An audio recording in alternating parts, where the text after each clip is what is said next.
محترم سامعین السلام علیکم، welcome to my YouTube channel قصہ دل۔ شروع کرتے ہیں آج کا ناول۔ سفید برجوں والی اونچی حویلی کے سارے علاقے میں ایسی داغ تھی جیسے دو برجوں کے درمیانی فاصلے میں محرابوں کی نقاشی دور سے دیکھنے والوں کو اپنی طرف کھینچتی محسوس ہوتی تھی، مگر وقت نے سب کچھ بدل دیا تھا۔ حویلی کا صرف نام رہ گیا تھا۔ یہاں ایک خستہ عمارت برجوں والی کے اندر صرف اوسط درجے کے لوگ رہ رہے تھے۔ محرابوں کے بیچ میں نصب سفید سیمٹ کی پٹیوں والی سیم زدہ جالی کے سامنے اس نے خود کو بیٹھے پایا تھا۔ اس کی نگاہیں مشرقی پہاڑ سے ڈھلوان کی جانب زمین پر تھیں، جہاں نئی عمارت کے ڈھانچے میں کہیں سے کہیں چھوٹے زرد بلب جلتے دکھائی دے رہے تھے۔ رات اتر آئی تھی لیکن وہاں کام کروا رہا تھا۔ نگاہ کے سامنے سے شیشے کی کھڑکی ہٹ گئی تھی۔ وہاں دیوار شیشم کے درختوں سے ڈھکی بل کھاتی سیاہ سڑک بچھی معمول سے زیادہ پرسکون دکھائی دے رہی تھی۔ کبھی اس سڑک کے بچھنے پر نشیبی علاقے والے خاصے برہم ہوئے تھے۔ لوگوں کا خیال تھا شاید بارش سے بہہ آنے والے پانی سے گھبرا رہے ہیں۔ امام دین، جس کے کہے میں سب بوڑھوں کا ایکا تھا، بڑھاپے سے لرزتی آواز میں انوکھی بات کہہ گیا تھا۔ پانی کا کیا ہے؟ وہ تو نشیب میں آئے گا، سڑک سے نہ صحیح پہاڑوں سے پھسل کر، مگر صاحب سڑک پر چل کر جو نکل گیا وہ پلٹ کر آنے والا نہیں ہے۔ وہ پانی ہو یا اولاد، پانی تو زمین میں اتر کر سوکھ جاتا ہے، لیکن اولاد سکھا کر زمین میں اتار دیتی ہے۔ سب نے حیرت سے اس کے جھریوں بھرے چہرے کو دیکھا تھا، جہاں فکر تھی، غم تھا۔ میرے بیٹے جوان ہو رہے ہیں، اگر وہ اس پر چڑھ نکلے، میرا بڑھاپا تو رل گیا، شہر نگل لے گا انہیں اور مجھے جدائی۔ امام دین کا یہ جملہ اس نے اپنے بڑوں سے سنا تھا اور بہت حیرت ہوئی تھی۔ بھلا شہر کسی کو کیسے نگل سکتا ہے؟ پھر امام دین کو روتے دیکھا اور سڑک کو بنتے۔ وہ روتا جاتا، سڑک بنتی جاتی، پھر اس کا خدشہ پورا ہوا تھا۔ اس کا بیٹا سڑک پر چڑھ کر شہر نکل گیا تھا، آتا تھا کبھی کبھی، شروع میں مہینوں بعد، پھر عید شب رات سے ہوتی بات سالوں پر گئی تھی۔ بیوی بچے سب ادھر ہی تھے۔ امام دین کے ساتھ شروع میں خرچہ بھی بھیجتا تھا، مگر کام کرتے کرتے بات ختم ہی کرتی۔ کوئی کہتا ہے اس نے وہاں شادی کر لی، کوئی کہتا ہے اس کا سفید خون ہے، کوئی وقت گزر گیا ہے۔ اس کی بیوی انتظار میں بوڑھی ہو گئی، بچے جوان۔ امام دین نے انہیں سڑک پر چڑھنے کے لیے فارغ چھوڑا ہی نہیں۔ اسکول تو کیا دکھانا، سڑک جیسا کوئی حرف بھی لکھنے نہیں دینا انہیں۔ امروز خان کی زمین پر چھوڑتے ہوئے زور دے کر کہا تھا، انہیں تو اتنی فرصت نہ دینا کہ سڑک لکھ تو کیا دیکھ بھی سکیں۔ اور اب ان کا سوچ کر حجستہ کا دل بند مٹھی میں دھڑکا تھا۔ گلریز چاچا، اینٹیں تو اپنے بچوں کو چڑھانے کے لیے رکھی جاتی ہیں، تم ان کے لیے دیوار بھی بن گئے۔ وہ خود سڑک پار بیٹھی تھی، فیصلے میں آسانی ہوگی۔ ہتھیلی کے کناروں سے سبز آنکھیں پونچھ کر وہ واپس اپنے کمرے کی جانب بڑھی تھی۔ ہر قدم پہلے سے زیادہ مضبوط لگا۔ بیم بیریئر ہٹتے ہی اس کی کیب بڑے سے آہنی گیٹ سے اندر داخل ہوئی تھی۔ چوڑی سی سلیٹی سڑک کے درمیان کے دونوں جانب بڑے بڑے ایسے میدان تھے جن میں گھاس کہیں اونچی کہیں بالکل کچلی ہوئی تھی۔ کچلی گھاس کو مزید روندتے اسٹوڈنٹس کے گروہ لڑکے لڑکیاں، سب کچھ نے سفید اوورال پہن رکھے تھے، کچھ کوہنیوں پر ڈالے اپنے دنیا میں مگن تھے، کئی گروپس کی صورت میں بیٹھے تھے، کتابیں کھلی تھیں اور کئی ہاتھ پاؤں کے مشابہ ماڈلز لیے ایک دوسرے کو جانے کیا سمجھا رہے تھے۔ امروز خان نے ان سب پر تنقیدی نگاہ ڈالی۔ انہیں خاصا معیوب لگا تھا لڑکے لڑکیوں کا اتنا گلے ملے انداز میں اکٹھے بیٹھنا۔ ان کی کیب ٹیکسی اسٹینڈ پر رکی تو امروز خان نے ان سے پوچھا، پہلے جانا کہاں ہے؟ کچھ پتہ بھی ہے؟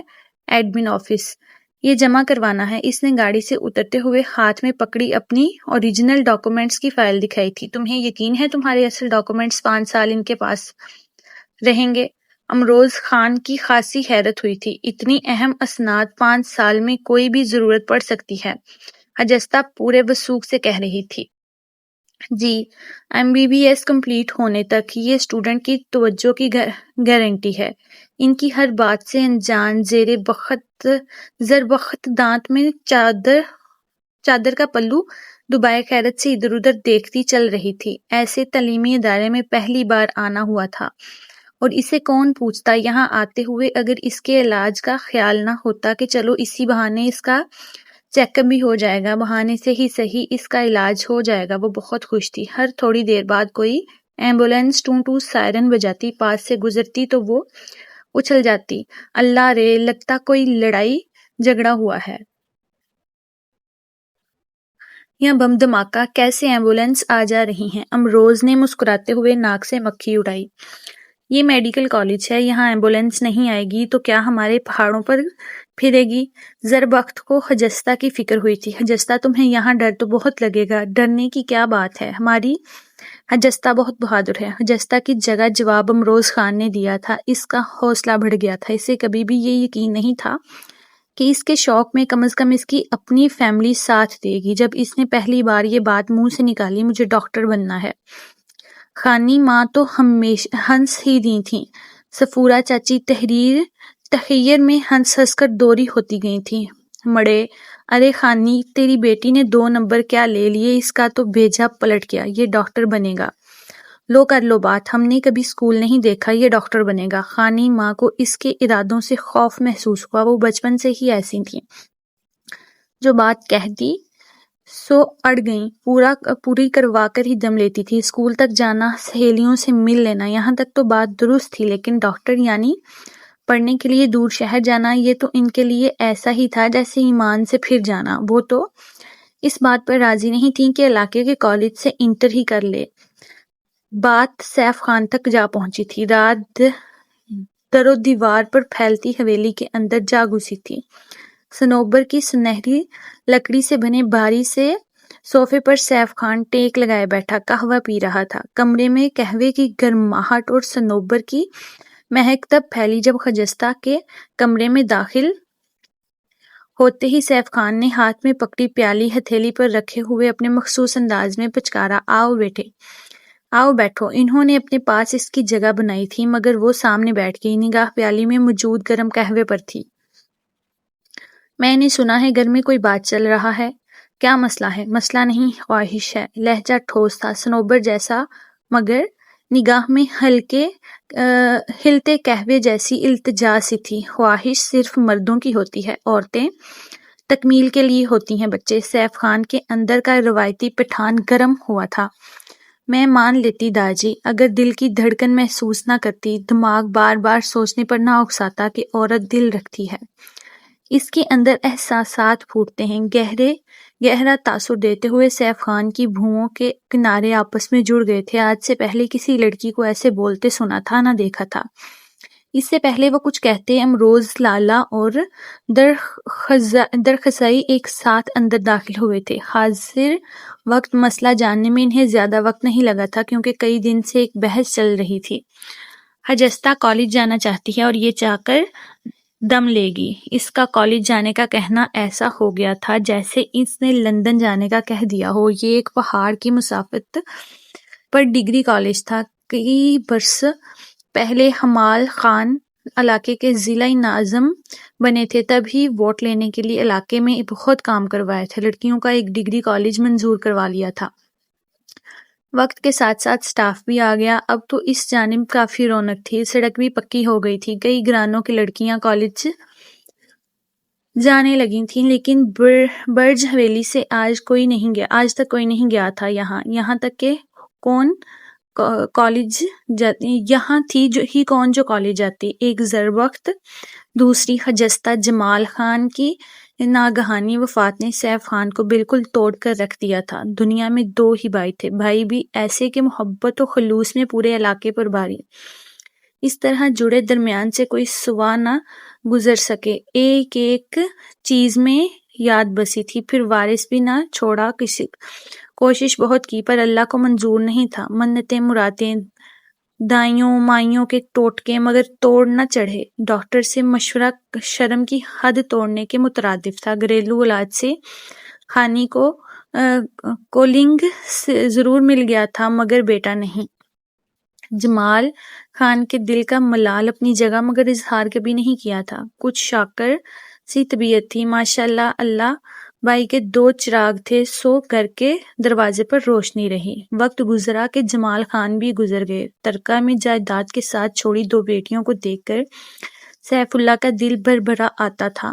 جمال خان کی پہلی برسی پر زربخت کا نکاح امروز خان سے کر کے زخمی دل پر پھایا رکھ لیا۔ زربخت اس وقت 10ویں میں تھی۔ امروز کو بی اے کیے بھی 2 سال سے اوپر ہو چکے تھے۔ باپ کے ساتھ اپنا بائی کام بہت خوشی سے کر رہا تھا۔ شادی کے وقت دونوں کی عمروں کا 8-9 سالہ فرق جو اس وقت محسوس ہوا، زربخت نے خانی بیگم کی کاپی بن کر 2 سالوں میں ہی مٹا دیا تھا۔ درخزائی شروع سے ہی لاپرواہ، جم کر بیٹھنے اوب جانے والا تھا، بمشکل مڈل کیا تھا۔ جب امروز لالہ بی اے کے بعد بھی پہاڑوں کی پچھلی زمین پر باجرہ مکئی اگا رہے تھے تو اسے اگاتے شرم آئے گی۔ جب کرنا ہی یہی کام ہے تو بی اے جائے بھاڑ میں۔ 8ویں کی کتابیں دوست کو تحفہ کر کے خود زمینوں پر جانے لگا۔ زمینوں سے سارے علاقے میں گھومتا پھرتا، کچھ سر چڑھا من موجی ٹائپ بندہ تھا۔ پورے گھر میں ایک حجستہ تھی، باقاعدگی سے اسکول جانے والی۔ امروز لالہ اسے لاتے لے جاتے تھے۔ کبھی اگر درخزائی کو لانا پڑ جاتا، ناک منہ چڑھاتے تھے۔ سارے راستے گور کر سانس خشک رکھتے۔ کچھ عرصہ اس نے برداشت کیا، آخر ایک دن سیف خان سے کہہ ہی دیا، داجی ہم درخزائی کے ساتھ نہیں جائیں گے۔ صفورہ چچی نے گھر کا، خانی بیگم برس ہی تو پڑی تھیں، کیوں نہیں جائے گا؟ کیونکہ یہ بہت غصہ کرتا ہے، کسی دن ہمیں پہاڑ سے دھکا دے دے گا۔ آرام سے بات کرو۔ خانی بیگم اونچی آواز میں بڑبڑائی تھی۔ پہاڑ سے دھکا دے گا، مالک ہے وہ تیرا۔ 12-13 سالہ بچی کے منہ سے الفاظ تو نہیں نکلے تھے، البتہ بولی سی سبز آنکھوں میں الجھن امڑی تھی۔ مالک تو زمین کے ہوتے ہیں، جانور کے ہوتے ہیں، پھر مالک تو صرف اللہ ہے، پر میرا مالک یہ ہے۔ یہ بدتمیز خانی بیگم سے پھسل کر نگاہ فاصلے پر کھڑے درخزائی پر پڑی تھی، جس کی گردن مالک کا سنتے ہی مزید تن گئی تھی۔ ماتھے پر کرختگی، خجستہ، گھر کا سب سے چھوٹا بچہ تھی، اور سیف خان بہت مہربان، اور وہ اپنی نشست سے اٹھے، بہت پیار سے بولے، چلو آج سے ہم چھوڑنے جائے گا تمہیں، 2-4 سال کی تو بات ہے، پھر شادی کر دینی ہے۔ سیف خان کو اس کی بات ماننا اچھا لگا تھا۔ پہاڑوں پر اترتی چڑھتی دھوپ نے سال بتاتے وقت نہیں لگایا تھا۔ کوئی سوچ بھی نہیں سکتا تھا کہ سیاہ کڑھائی والی چادر میں لپٹی، سر جھکائے چلتی لڑکی پورے علاقے میں ٹاپ کر جائے گی۔ حیرانی تھی، اور بہت تھی۔ اس سے زیادہ تب ہوئی جب اس نے کہا وہ کالج جائے گی۔ صفورہ چچی کو اس کی بات انتہائی احمقانہ لگی۔ خانی بیگم نے جھاڑ کر رکھ دیا۔ وہ شادی کا سامان دھڑا دھڑ اکٹھا کیے بیٹھی تھی، اور وہ منہ سر کتابوں میں جھونکنے کی باتیں کر رہی تھی، اور زربخت تو اس کے 10ویں سے آگے پڑھنے کا شوق پر ہی دم بخود تھی۔ میری بھی تو شادی کر دی تھی، اس کی بھی ہونی چاہیے، ورنہ چہرے کا نور کتابیں چاٹ لیں گی، نہ بھولا پن رہے گا نہ حسن۔ حجستہ ان عورتوں میں سر کھپانے کی بجائے امروز لالہ کا ہاتھ پکڑ لیا تھا۔ آپ تو کہتے تھے ہم آپ کے بچوں کی طرح ہیں، اگر آپ کی بیٹی پڑھنے کا کہتی تو نہ پڑھاتے۔ امروز خان کی گہری نگاہیں اس کے سبیح چہرے پر گڑ گئی تھیں۔ ان کی 2 بیٹیاں تھیں، ایک 3 سال کی، ایک 4 سال کی۔ اس وقت ان کے چہرے میں اس کا بھولا پن جھلکا تھا۔ حجستہ کے کندھے سے پیار سے تھپکے تھے، جو داجی کا فیصلہ کریں گے ویسا ہی ہوگا۔ داجی سن کر کچھ دیر تو چپ رہے، پھر تھمل سے پوچھا، آگے پڑھ کر کیا کرو گی؟ ڈاکٹر بنو گی؟ خانی بیگم، صفورہ چچی اور زربخت کو تو سانپ سونگھ گیا تھا۔ پہاڑ سے جو گرتے ہیں اسپتال پہنچ کے جان سے چلے جاتے ہیں۔ پہاڑ پر اسپتال بناؤں گی۔ عورتوں کو اجازت نہیں مرد ڈاکٹر کے پاس جانے کی، لیڈی ڈاکٹر ہونی چاہیے ہماری عورتوں کے لیے۔ وہ ایسے وجد میں بولی تھی کہ جیسے پہاڑ چٹیل میدان میں ڈھل گیا ہو اور اسپتال کی عمارت اونچی ہوئی جاتی ہو۔ داجی کو امروز نے شاپ سے چپ رہنے کا کہا تھا۔ انٹر کا کیا ہے، کر لینے دو، اب تو علاقے کی کئی لڑکیاں کالج جا رہی ہیں۔ رہی بات ڈاکٹر بننے کی تو وہ اتنا آسان نہیں جیسے میٹرک میں ٹاپ کرنا۔ ابھی تازہ خبریں سنی تھیں، میڈیکل کا میرٹ آسمان سے باتیں کرنے لگا ہے، ہر سال اونچا جمپ، بچوں کا رونا پیٹنا، احتجاج، توڑ پھوڑ، خودکشی، خود سوزی کی کوشش، بورڈ کے ٹاپرز رہ جاتے ہیں۔ یہ تو پھر علاقے کی ہے، پھر انکار کر کے اس میں بغاوت ضرور بننی ہے۔ داجی نے نہ چاہتے ہوئے نیم رضامندی دے دی، مگر درخزائی ہتھے سے اکڑ گئی۔ آخر کالج جانے کا کیا کہہ رہی ہے، کل شہر جا کر پڑھنے کا کہے گی، لوگ ہم کو باتیں ماریں گے۔ چادر ماتھے تک کھینچی حجستہ اس کے پاس سے گزرتے آہستگی سے کہہ گئی تھی، ڈنڈے تو نہیں ماریں گے نا؟ دیکھا جائے گا داجی، ابھی سے کتنی زبان ہے اس کی، کل کو اور آگے سے چلانے لگے گی۔ کمرے کی جانب بڑھتے حجستہ کے قدم اس کے جملوں پر رکے، پلٹ کر آئی اور مستحکم انداز میں، پڑھوں گی تو قلم چلے گا، زبان رک جائے گی۔ درخزائی نے نخوت سے گھورا تھا، اس کی 1% مرضی بھی نہیں تھی کہ وہ مزید آگے پڑھے۔ ہر ممکن احتجاج کیا، لیکن امروز لالا نے اس کے غصے کو نرمی سے قابو کر لیا تھا۔ اس کا ڈگری کالج میں پہلا دن تھا اور حجستہ نے ذہن پر ایسے سوار کر رکھا تھا جیسے اس کا پہلا امتحان ہو، ایک چیز بیگ میں موجود ہونے کے باوجود۔ کوئی 10 بار اٹھ کر بیگ چیک کیا تھا، پھر یہ معمول بن گیا۔ رات کو ہر چیز تیار کر کے تسلی سے سرہانے رکھتی۔ اسے پتا تھا اس کام میں اس کا ساتھ دینے والا کوئی نہیں۔ عام طور پر بچوں کی چیزیں مائیں تیار کر کے رات کو سوتی ہیں، لیکن ہانی بیگم اس حق میں ہی نہیں تھیں کہ وہ پڑھے۔ انہیں یہی فکر تھی کہ پڑھائی اس کا دماغ اونچا ہی نہ کر دے۔ میں ہماری روایات میں نقص نکالے صرف داجی امروز ہی تھے جنہوں نے ڈرتے ڈرتے اسے داخلہ دلوایا تھا۔ حجستہ کے لیے یہی بہت تھا۔ وہ امروز لالا اور داجی کے ساتھ ہی کالج جاتی تھی۔ بہار، سردی، گرمی، بارش، طوفان، اسے کسی چیز سے غرض نہیں تھی۔ بس اسے نمبر چاہیے تھے اتنے کہ اس کا داخلہ میڈیکل کالج میں ہو جائے۔ اسے اتنا پتا تھا پرائیویٹ میڈیکل تعلیم کے لیے اس پر کوئی 50-60 لاکھ خرچ نہیں کرنے والا، اور کرتے بھی کہاں سے؟ گھر کا ساز و سامان بیچتے یا خود کو جو کرنا ہے اسے اپنی محنت کے بل پر کرنا ہے۔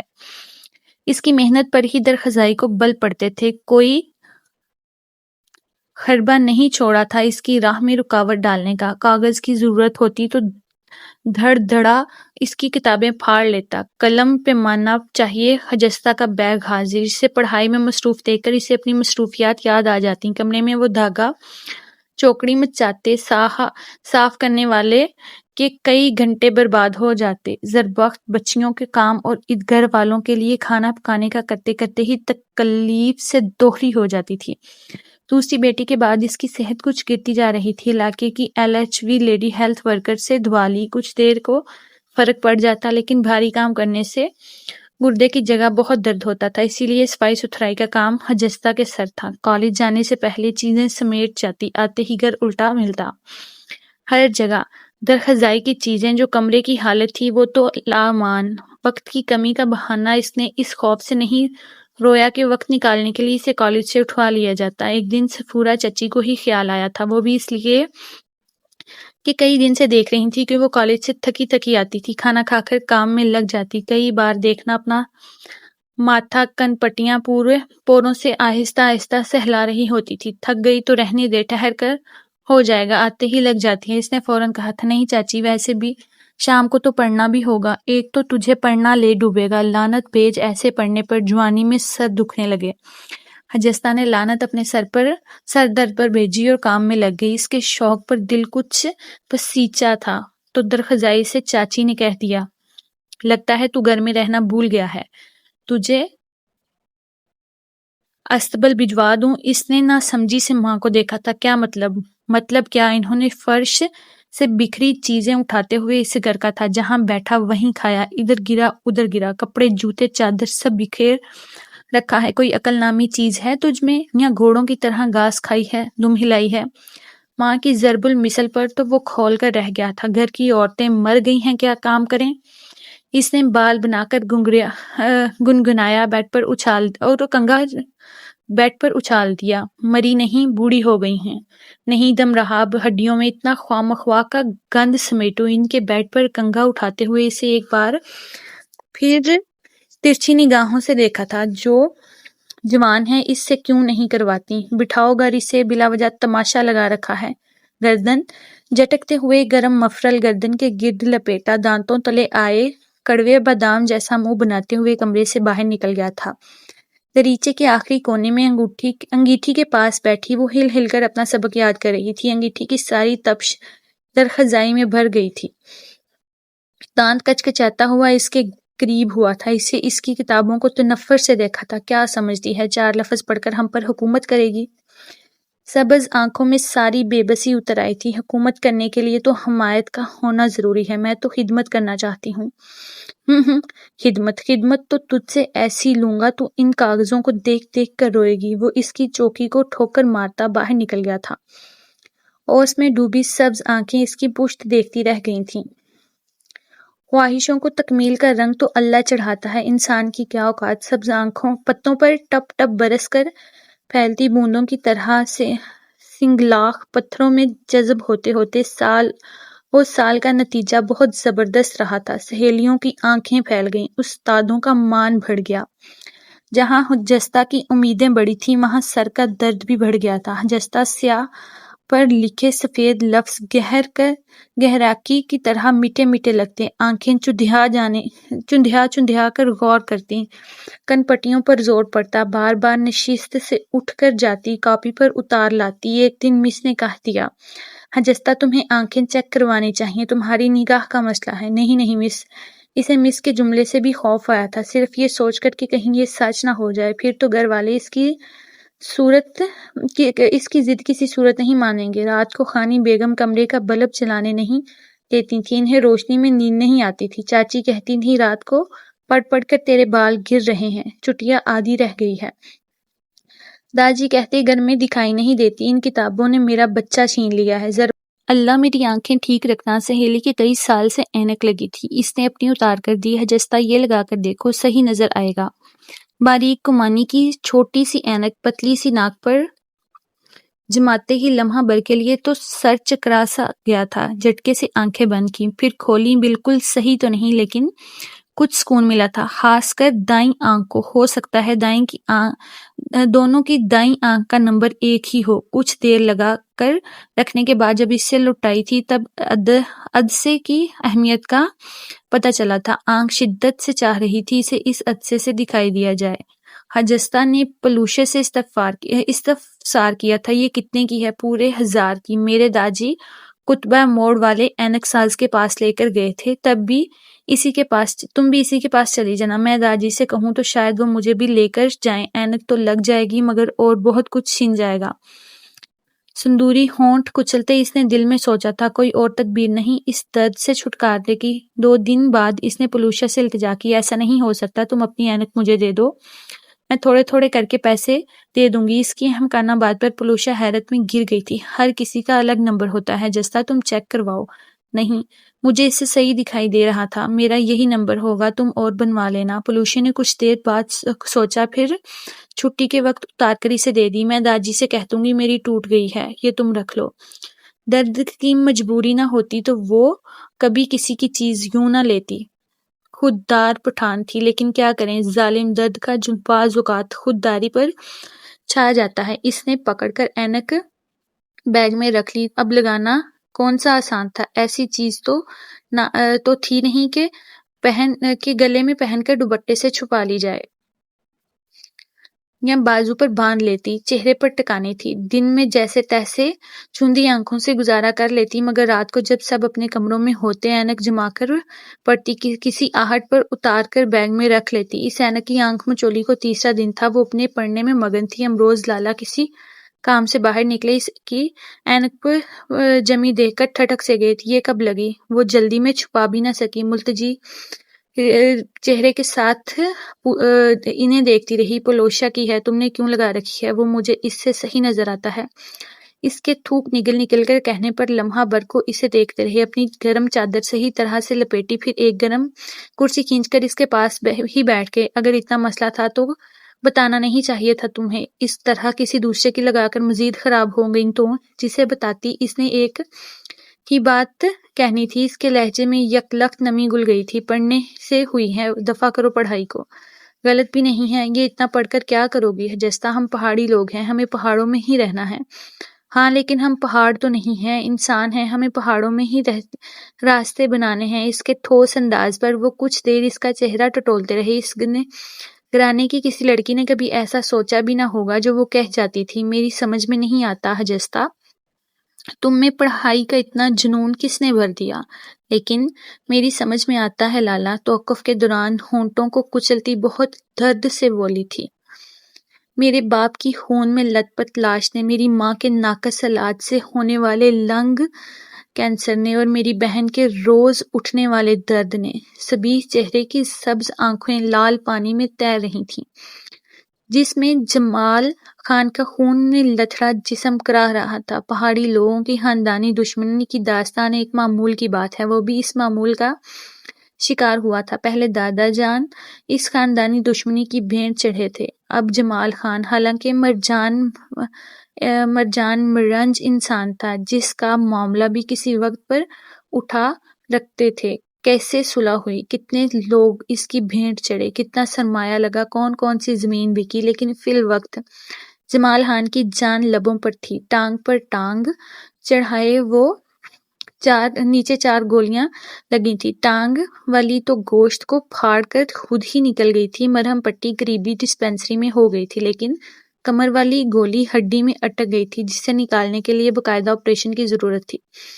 ڈسپنسری میں نہ تو آپریشن تھیٹر تھا نہ ہی کوئی سرجن، یہ اٹک کے قریب ہی کا نواحی علاقہ تھا، گاؤں اور شہر کو ملاتا کتبہ موڑ اب اتنی دور بھی نہیں تھا، لیکن کوئی 30 سے 40 منٹ کی ڈرائیو پر تھا۔ وہاں ڈاکٹر بھی تھے، ہسپتال بھی۔ کچھ وقت ڈسپنسری میں برباد ہو گیا، کچھ 30-40 منٹ کا فاصلہ طے کرنے میں، اس سے پہلے کہ جمال خان کے قدم ہسپتال تک پہنچتے، ان کے پیروں سے روح نے قدم باہر نکال دیے تھے۔ جستا کی عمر اتنی نہیں تھی کہ کچھ سمجھ سکے، لیکن اس کے بین نے سمجھنا بہت آسان کر دیا تھا۔ پلوشے کی ماں بار بار کہتی رہی تھی، خانہ خراب ڈسپنسری والا، گولی نکال دیتا تو اتنا وقت ضائع نہ ہوتا۔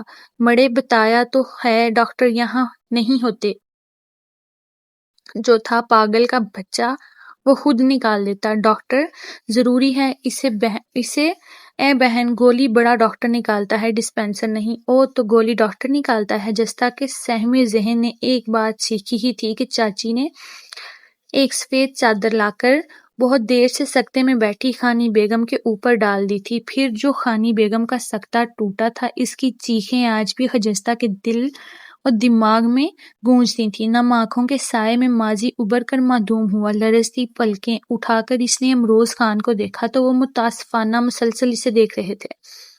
لالا، میرا باپ گولی لگنے سے نہیں مرا تھا، گولی نہ نکلنے کی وجہ سے مرا تھا۔ اگر ڈاکٹر ہوتا شاید میرا باپ بھی ہوتا۔ سبز جھیل سے پانی گلابی رخساروں پر جھلکا تھا۔ سب کچھ ہے میرے پاس، محبت، شفقت، خیال، پیار، لیکن میرے داجی نہیں ہیں۔ اب ننھی سسکاری نے سندری ہونٹوں پر دم توڑا تھا، جبڑے نم ہو کر بھاری ہونے لگے تھے۔ بھلے باپ سخت گیر ہو، مگر اس کا ہونا ہی بیٹیوں کے لیے آہنی چھت جیسا ہے، اور حجستہ کو اپنی چھت تنکوں کی لگتی تھی۔ اور لالا، میرا تو باپ تھا، سفید کفن میری ماں پر کیوں لپیٹا گیا؟ میری ماں کی وہ چیخیں، میرے باپ کے خون کے قطرے، میرے اندر جنون بھر رہے تھے۔ مجھے ڈسپنسری میں ڈاکٹر بن کر بیٹھنا ہے، کسی اور کی ماں سفید کفن نہ لپیٹے۔ بہت درد ہوتا ہے بچوں کو، ماں کی چیخوں سے، باپ کی موت سے۔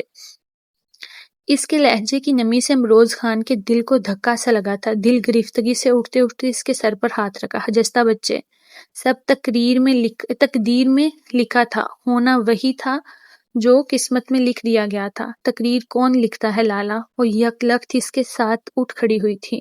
اللہ لکھتا ہے نا تقدیر، تو پھر اس نے جنت و دوزخ کے راستے کیوں بنائے ہیں؟ تقدیر میں تو لکھا گیا ہوگا فلاں برا ہے وہ دوزخ میں جائے گا، جس کو اچھا لکھا ہے اس نے نیکی کرنی ہی کرنی ہے۔ پھر جنت کے حصول اور دوزخ سے بچاؤ کی محنت کیوں؟ امروز خان کی متاسفانہ نگاہیں اس کے چہرے پر جمی رہی تھی۔ نہیں لالا، تقدیر میں بہت سا حصہ تدبیر کا بھی ہوتا ہے، اور میں صرف تدبیر کی کوشش کر رہی ہوں۔ تقدیر کو رنگ اللہ نے چڑھانا ہے۔ مشکلات ضرور تھیں، لیکن اس کی کوششیں رائگاں نہیں جا رہی تھیں۔ امتحان نزدیک آ رہے تھے، محنت بڑھتی جا رہی تھی۔ امروز خان پہلے ہی اسے کتبہ موڑ کے ڈاکٹر سے اینک لگوا لائے تھے، پلوشا کی واپس کر دی تھی۔ اینک کا بھی عجیب ہی قصہ تھا، حد درجہ احتیاط کے باوجود ٹوٹی ہوئی ملتی تھی۔ خانی بیگم الگ ڈانٹتی، چاچی الگ لاپرواہی کے طعنے دیتی، ٹوٹتی بھی ایسے جیسے غصے میں پکڑ کر 2 ٹکڑے کی گئی ہو۔ یہ آج تک پتہ نہ چل سکا کہ اینک پر غصہ نکالتا کون ہے۔ جب کہیں رکھ کر تھوڑی دیر کے لیے اٹھتی، ٹوٹی ہوئی ملتی ہے، جستا نے آخر اسے ڈوری سے باندھ لیا تھا، سوتے وقت گرے بان میں ڈال لیتی، اینک محفوظ ہو گئی تھی۔ درخزائی کا غصہ بڑھ گیا تھا۔ انٹر کے امتحانات کا شیڈول جاری کر دیا گیا تھا۔ اسے یقین تھا سال دوم کا نتیجہ سال اول سے بھی بہترین ہوگا۔ بات ایف ایس سی پر ہی تھوڑا ختم ہوتی university of health and sciences نے میڈیکل کے داخلے میں طلبہ کے قد سے بھی اونچی رکاوٹ انٹری ٹیسٹ کی لگا رکھی تھی۔ پڑھے لکھے خاندانی شہروں میں رہنے والے پھر اس بات کو کسی حد تک سمجھتے ہیں کہ انٹری ٹیسٹ کی تیاری کے لیے بھی کسی ادارے میں جانا پڑتا ہے، لیکن جن علاقوں میں میڈیکل کی بنیاد ہی نہ ہو وہ اس بات کو کیا سمجھیں گے؟ مڑے تم تو کہہ رہی تھیں 12ویں کی کتابوں سے پرچہ آئے گا، وہ پڑھ تو لیں، اب کیسی تیاری؟ ہانی بیگم حیران تھیں، چاچی گور رہی تھیں۔ خجستہ ان معصوم عورتوں کو اپنا فرسودہ نظام تعلیم کیا سمجھاتی ہے؟ ایف ایس سی کے اندر استاد جو حصہ یہ کہہ کر چھڑوا دیتے ہیں بچوں یہ چیپٹر چھوڑ دو، اس میں سے کبھی پیپر نہیں بنتا، پچھلے 5-6 سال کے پیپرز دیکھ لو، یہ سوال نہیں ملیں گے، باقی کی تیاری کرو۔ وہ ہی ایف ایس سی اس کا مشکل ترین حصہ میڈیکل کالج کے انٹری ٹیسٹ کا نچوڑ ہے۔ 2 سالوں میں استاد وہ مشکل حصہ پڑھانے سے گھبراتے ہیں۔ یو ایچ ایس یہ چاہتی ہے بچوں کو 9ویں دن کی تیاری میں وہ انگلیوں کی پوروں پر کسی روبوٹ کی طرح یاد کر لیں۔ سلام ہے اس دور کے بچوں پر، وہ پھر بھی کر لیتے ہیں۔ کر تو خجستہ نے بھی لی تھی، مگر اسے اس ادارے تک پہنچنے کا راستہ تو ملے۔ M CAT medical college entry test کی کلاسز تمام کوچنگ سینٹرز میں پیپر سے اگلے دن ہی شروع ہو چکی تھی اور میڈیکل کے تمنائی بچے دھڑا دھڑ اس میں داخلہ لے کر اکیڈمی مافیا کی ہانڈی بھر رہے تھے۔ ایک تو کامرا اٹک کا نواحی علاقہ، پھر گھر والوں کو قائل کرنے میں اسے 15 دن لگ گئے تھے۔ امروز خان اس کے شوق کے آگے ہار گئے تھے۔ انہوں نے ہی داجی کو قائل کیا تھا۔ ایک میڈیکل کالج لڑکیوں کا بھی ہے، فاطمہ جناح میڈیکل کالج، ہو سکتا ہے اس میں نام آ جائے، آج کل سب لڑکیاں پڑھ رہی ہیں، ان کا شوق ہے تو ہمیں دیوار نہیں بننا چاہیے داجی۔ اگر شوق کو رستہ گھر والے نہ دیں تو وہ جنون بن جاتا ہے، جنون پستی کا دوسرا نام ہے داجی۔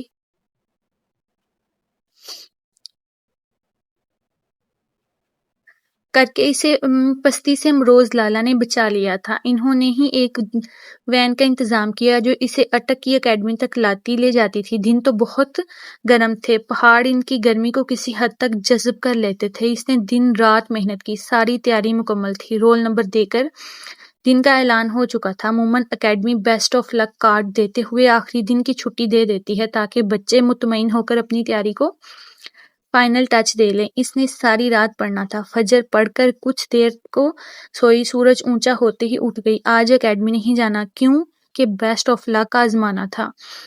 سارا دن اپنا 8 کتابیں، 2 سال کی محنت ایک طرف، اس نے ایک دن کی محنت ایک طرف۔ وہ ناشتہ کرتے ہی کتابیں لے کر دریچے میں بیٹھ گئی تھی۔ دادا جان اور امروز لالا اپنے کام سے باہر گئے ہوئے تھے۔ کچھ ہی دیر میں صحن کے بیچوں بیچ دھاڑ دھاڑ کی آوازیں بلند ہونے لگی تھیں۔ اس نے 2-3 بار ناگواری سے دیکھا۔ درخزائی گھر کا مین دروازہ اتارے جانے اس میں کیا ٹھوک رہا تھا؟ چاچی سر پر دوپٹہ باندھتی ہوئی پوچھنے لگیں، کیا ٹھک ٹھک لگا رکھی ہے؟ ہمارا سر پھٹنے کو ہے، دروازہ خراب ہو رہا ہے اور ٹھیک کر رہا ہوں، کہہ کر اس نے پوری قوت سے پکی لکڑی پر ہتھوڑے برسانا شروع کر دیے تھے۔ خجستہ سارے دن کی ٹھا سے تنگ آ گئی تھی، اٹھ کے آئی اور بہت ملتجی انداز میں بولی، خدا کے واسطے کل ٹھیک کر لینا، اچھا، تاکہ گھر میں چور گھس آئیں۔ دیکھ، دیمک نے ساری لکڑی کھا لیا ہے۔ اس نے آری کے ساتھ دروازے کا ایک حصہ کاٹ کر الگ کیا اور پکی لکڑی کا ٹکڑا لگا کر میخیں اس کے میں گاڑنے لگا۔ ایک دن سے کیا ہوتا ہے، ایک دن میں دیمک نہیں کھا جاتی۔ خجستہ کی منتوں پر اس نے مذاق سے اسے دیکھا تھا۔ دیمک ایک دن میں واقعی ہی نہیں کھاتی۔ اس نے گردن جھٹک کر پہلے سے بھی زیادہ قوت سے ہتھوڑے برسانے شروع کیے تھے۔ خجستہ نے جا کر کمرے کا دروازہ بند کر کے ہتھیلیاں کانوں پر جما لی تھیں۔ اسے اپنی بے بسی پر بہت رونا آیا۔ اسے وہ سب لڑکیاں یاد آنے لگیں جو روز کہتی تھیں، میرے داجی نے آج کل گھر میں مہمانوں کی آمد پر پابندی لگا رکھی ہے، میں ڈسٹرب نہ ہوں۔ کوئی کہتی مورے میرا بہت خیال کرتی ہیں، بادام اخروٹ دودھ کے ساتھ دیتی ہیں، پڑھ پڑھ کر سر دکھنے لگتا ہے نا۔ اور خجستہ کے سر پر ہتھوڑے برس رہے تھے، آہنی ہتھوڑوں سے میخیں لکڑیوں میں ٹھونکنے کی آوازیں سارے گھر میں گونج رہی تھیں۔ اسی گونج میں اسے تیاری کرنا تھی اور وہ بھی کر رہی تھی۔ دروازہ ٹھیک ہو کر لگ چکا تھا، در و دیوار گونج ختم ہوئی تھی، سارے گھر میں یکلخت اندھیرا چھا گیا تھا۔ اس نے دروازے سے باہر درخزائی کو جاتے دیکھا اور بس اندھیرا، گھر کی ساری بتیاں چیک کر لیں۔ کچھ سمجھ نہیں آتا تھا لائٹ کو کیا ہوا ہے۔ داجی گھر آ چکے تھے۔ امروز لالا نے سوئچ چیک کیے تھے۔ یہی لگا تھا کہ شاید وائرنگ اڑ گئی ہے۔ داجی نے تو درخزائی سے کہا تھا تم گھر میں تھا، کسی کو دیکھا؟ داجی جو ہوا ہے ابھی ہوا ہے، ہمیں کیا پتا وائرنگ خراب ہوا یا بجلی پیچھے سے گیا ہے۔ اللہ تو بہرحال جانتا ہی تھا۔ حجستہ کو بھی پورا یقین تھا درخزائی کا کچھ نہ کچھ ہاتھ ضرور ہے، اور واقعی اس نے میٹر کا سپلائی تار چپکے سے کاٹ دیا تھا۔ گھر میں 1 2 چارجنگ لائٹس تھیں، کوئی لے کر کمرے میں جا رہا تھا، کوئی باتھ روم یا کچن میں۔ حجستہ نے امروز لالا کے موبائل کی ٹارچ آن کی۔ موبائل منہ میں دبائے تیاری کر رہی تھی۔ اس کی آنکھوں میں امڑ کر آتا پانی اور دل کی دھڑکنیں واضح کہہ رہی تھیں درخزائی تمہارے اندر اندھیرے کرنے سے کچھ نہیں ہونے والا، بس میرا اللہ اندھیرا نہ کرے۔ تھکن سے چور رات ختم ہوئی، سنہرا دن طلوع ہو چکا تھا۔ انٹری ٹیسٹ کے مرکزی سینٹر کا بھرپور ٹارچر اپنے نازک کندھوں پر اٹھاتے بچے گروہ در گروہ موجود تھے۔ تیار ایمبولینسز، ٹیمپریری میڈیکل کیمپ اور ماں باپ کی تسبیحات۔ 3400 سیٹوں کے لیے اس ملک کے ذہین ترین 60,000 بچے تقدیر اور اس کے تدبیر کے رنگ دیکھنے نکلے تھے۔ ہر طبقے کا بچہ تھا۔ حجستہ نے مرکز میں قدم رکھتے سے پہلے ایک نگاہ اٹھا کر آسمان کی جانب دیکھتے ایک بات سوچی تھی، نہیں بدل سکتا کوئی اسے اگر میرا رب ارادہ کر لے۔ ہمیں وقت سے پہلے جانا چاہیے، لیکن رب کے ارادے وقت پر رنگ دکھاتے ہیں۔ رب کے ارادے کا رنگ چڑھنا شروع ہو گیا تھا۔ حسب روایت مشکل سے مشکل ترین پیپر مخصوص وقت میں حل کر کے وہ بہت پر امید واپس لوٹی تھی۔ شام تک نیٹ پر آنسر کی لسٹ، درست جواب بھی آ چکے تھے۔ حجستہ کی تقدیر پر تدبیر کا رنگ چڑھ گیا تھا۔ جب میڈیکل کالجز کی لسٹیں لگیں، اپنا مکمل نام، تاریخ پیدائش، شہریت اور راولپنڈی میڈیکل کالج کی لسٹ میں جگمگاتا دیکھ کر وہ اندھا دھن بھاگتی آئی تھی۔ خوشی سے بدن ہولے ہولے لرز رہا تھا اور سبز آنکھیں نم۔ ڈھلان کی جانب بڑھتے اس کے قدم داجی کی آواز پر تھم گئے تھے۔ امروز خان، تم تو کہتا تھا اس کا داخلہ لڑکیوں کے کالج میں ہو جائے گا، لیکن پنڈی کے کالج میں تو لڑکے ساتھ پڑھتے ہیں۔ ہاں داجی، نمبر تو اس کے بہت تھے، میرٹ اس سال اور اوپر چلا گیا، کیا کیا جا سکتا ہے؟ یعنی کہ امروز لالا اس سے پہلے میرٹ لسٹ چیک کر چکے تھے۔ کیا مطلب ہے، کیا کرنا ہے؟ امروز کے جواب پر درخزائی پورے کروفر سے بولا تھا، اب ہم اتنا بغیرت ہو گیا ہے کہ اسے لڑکوں کے ساتھ پڑھنے بھیج دیں، بٹھاؤ گھر میں ورنہ بھاگ جائے گا۔ وہ سنتے ہی حجستہ کے پاؤں زمین میں گھڑ گئے تھے۔ اس نے ترخم بری نگاہیں سب پر ڈالی تھی۔ خانی بیگم سر پکڑے بیٹھی تھیں، چاچی انگلی گال میں گاڑے درخزائی کی بات پر غور کر رہی تھی۔ شروع سے دبو زربخت کو تو بھاگ جانے کے خوف سے پسینہ آ گیا تھا۔ امروز لالا داجی چپ تھے۔ کبھی کبھی ہماری جنگ میں ہمارے ماں باپ بھی ساتھ کھڑے نہیں ہوتے، حالات سے ڈر جاتے ہیں۔ باپ تو تھا نہیں اور ماں خوفزدہ، اسے اپنے لیے خود لڑنا تھا۔ وہ قدم اٹھاتی ان کی جانب بڑھی تھی۔ قدم اس قدر بھاری تھے، اسے لگا زمین اس کے قدموں سے چپک گئی ہے۔ خوشی سے لرزتا بدن خوف میں ڈھل گیا تھا، مگر اس نے ہمت نہیں ہاری تھی۔ اس نے اپنے قدموں میں جان پیدا کی تھی، آواز پر قابو رکھا تھا۔ داجی، میں پہاڑوں کی بیٹی ہوں۔ پشتونوں سے بچنے کے لیے اونچے اونچے راستوں پر مجھے جما کر قدم رکھنے آتے ہیں۔ سب نے ہی چونک کر اس کی جانب دیکھا تھا۔ درخزائی تو ایسے دیکھ رہا تھا جیسے ابھی چیر پھاڑ کر اسے پستیوں میں پھینک دے گا، مگر وہ ملتجی انداز میں داجی کی طرف دیکھتی رہی تھی، جو خود کھائی سے ڈرتی ہو۔ وہ اپنے داجی یا لالا کو اترنے دے کہ اس کے سوال کا جواب کسی کے پاس نہیں تھا۔ اس سے کرنے کے لیے سوال بہت تھے، مگر وہ جواب دیتی رہی تھی، قائل کرتی رہی تھی، اور آخر جب کچھ بنتی نظر آئی تو آخری حربے کے طور پر کہا تھا، امروز لالا، مجھے صرف ایک بات کا جواب دے دیں، میں ضد چھوڑ دوں گی۔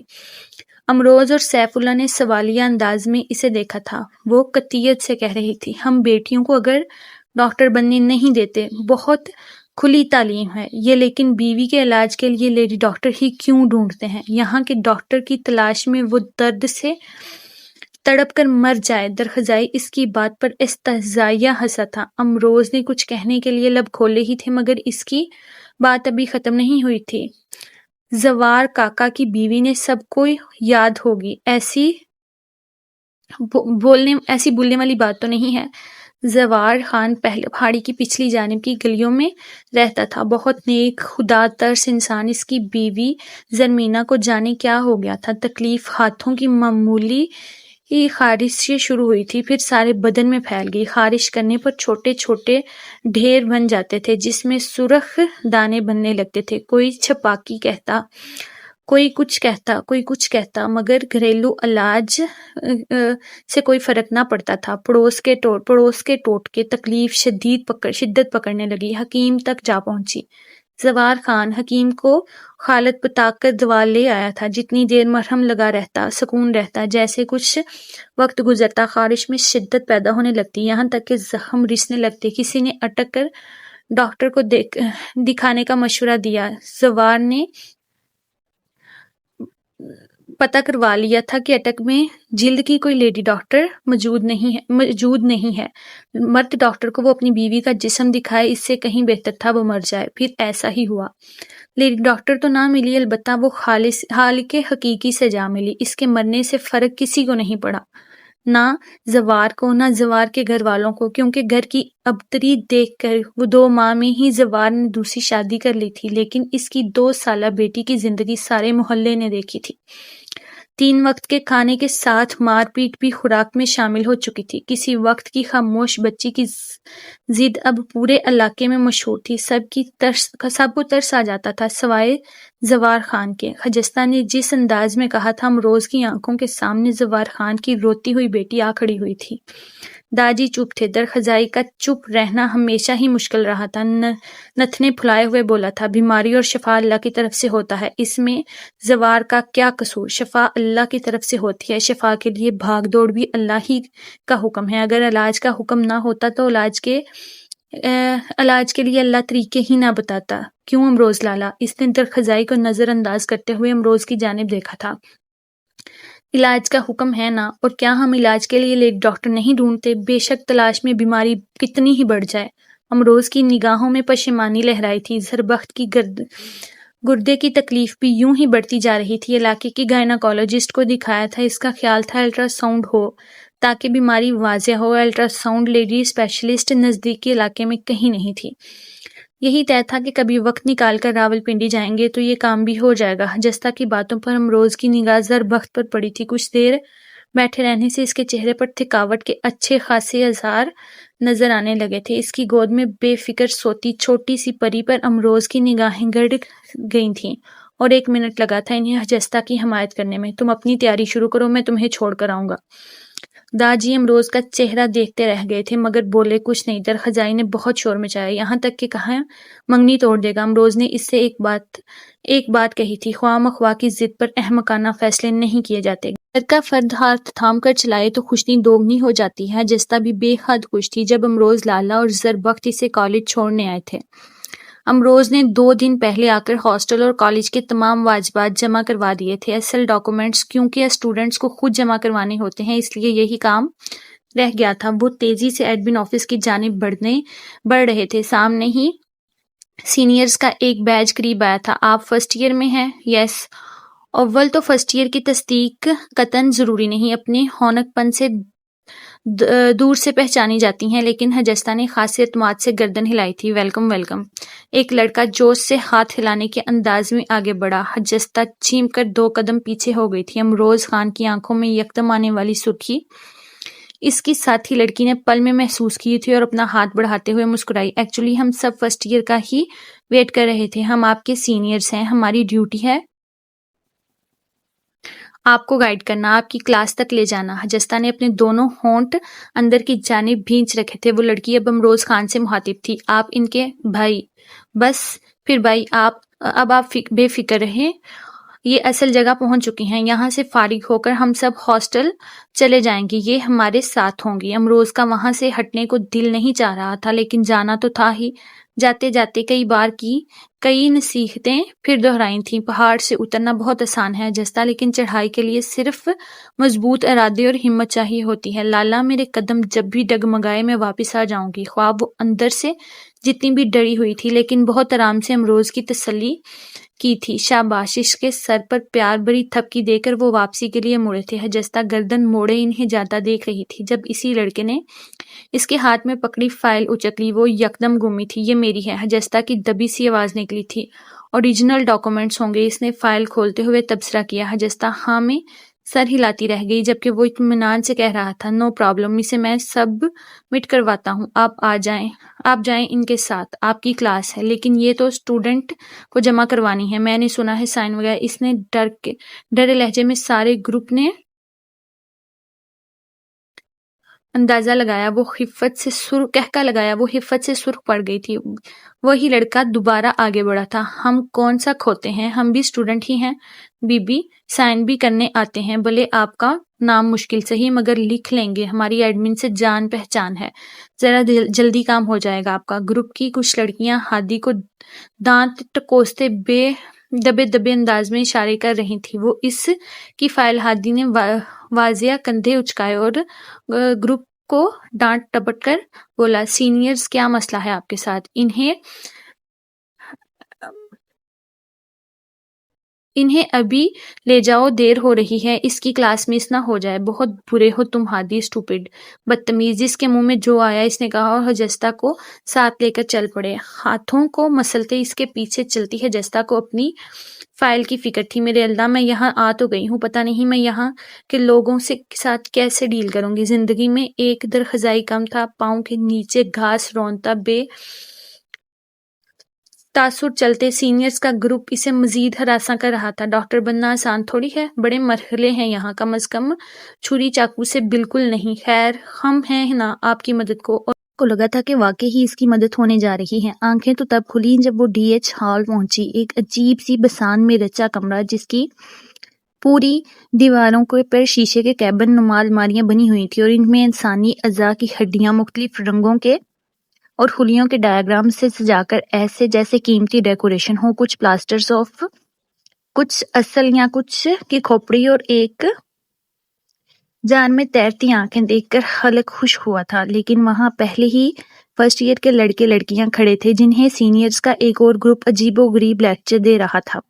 بچے کبھی شرم سے سرخ پڑ جاتے تھے، کبھی خوف سے پیلے۔ حجستہ بھی ان میں آ کر شامل ہو چکی تھی۔ وہ جہاں کھڑی تھی اس کی آگے ایک بڑا سا اسٹیل کا پیٹی نما لمبا چوڑا ڈبہ رکھا ہوا تھا۔ اس حال میں کئی ڈبے تھے۔ انہیں دیکھ کر یہی تاثر ملتا تھا کہ میڈیکل کالج کے ڈیسک لکڑی کی بجائے اسٹیل کے ہیں۔ کمال ہے۔ تب سے ہی اس پر اپنی کوہنیاں اور غور سے سینئرز کی باتیں سننے لگی، جن میں اہم بات یہ تھی کہ وہ بار بار دہرا رہے تھے۔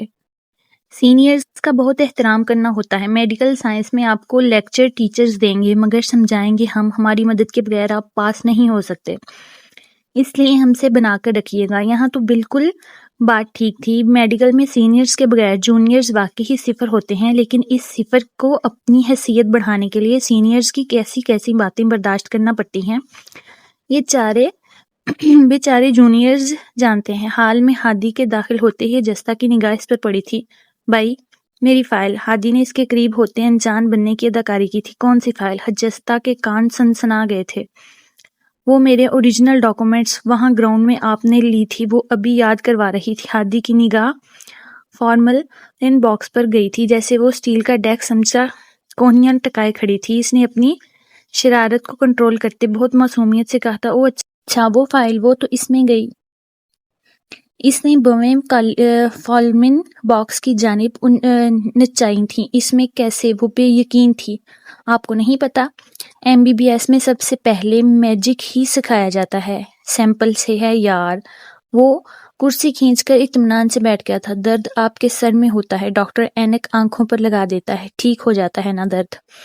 خراب پیٹ ہوتا ہے، ڈرپ آپ کے ہاتھ پر لگتی ہے، بتاؤ غلط کہہ رہا ہوں؟ خون کا پریشر دل میں بڑھتا ہے اور بی پی آپ کے بازو سے چیک کیا جاتا ہے۔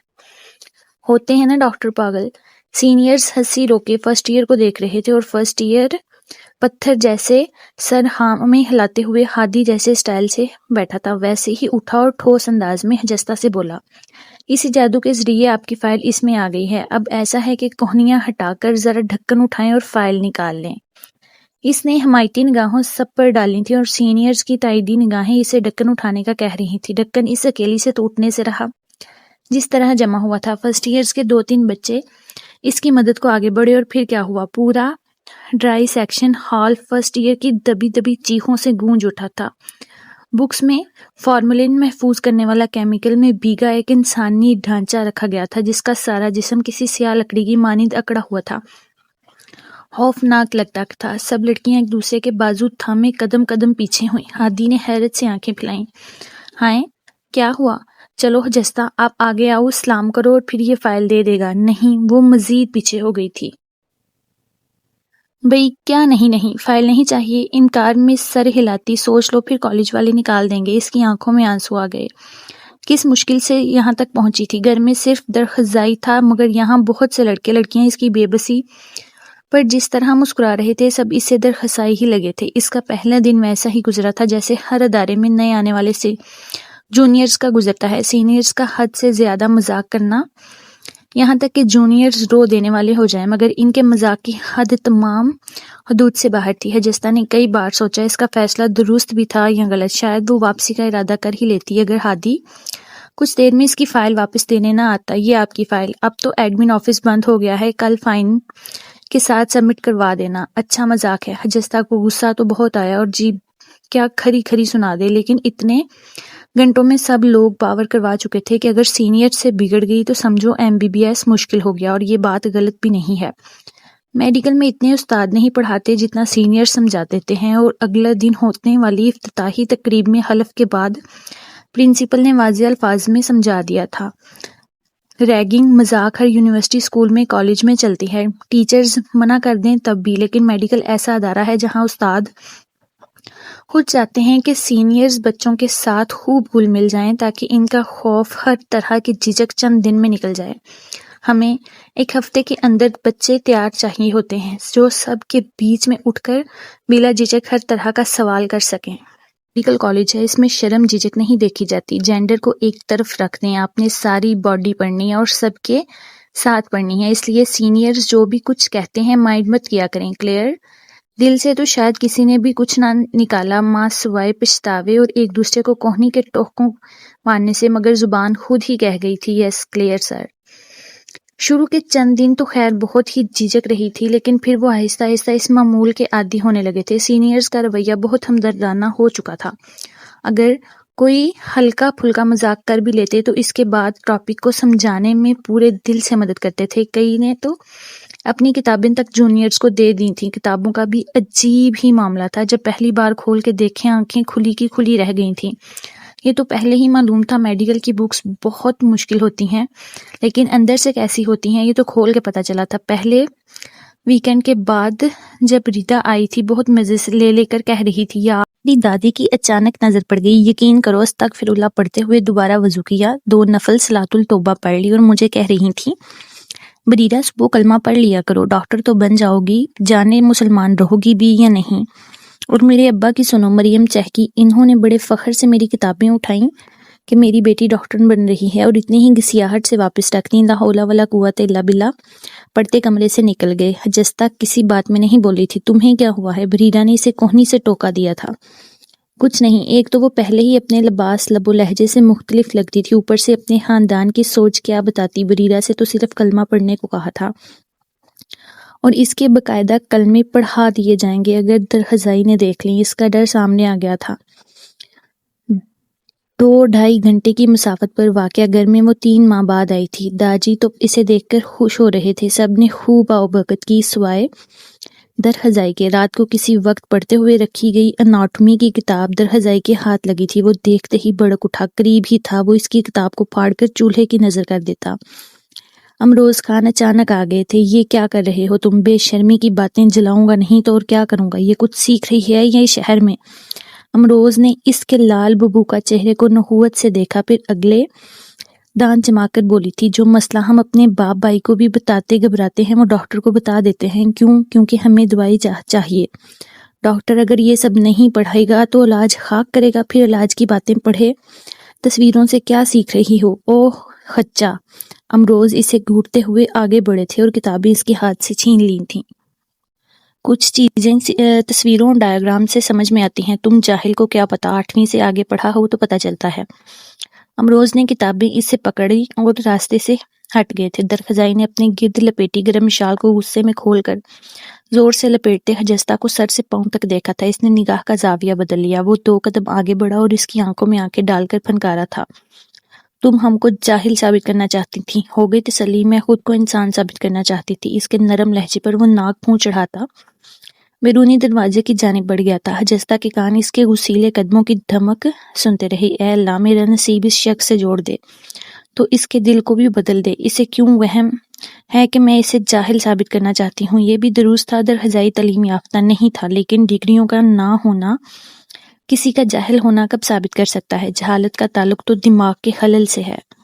یہ خلل بعض اوقات بڑے بڑے تعلیم یافتہ خاندانوں میں بھی ظاہر ہو جاتا ہے، کبھی ضد میں، کبھی خود کو برتر ثابت کرنے میں اور عورتوں کو پیچھے رکھنے میں۔ جہالت کہیں بھی مل سکتی ہے، اس کے لیے پہاڑی درخزائی کا ہونا ضروری نہیں۔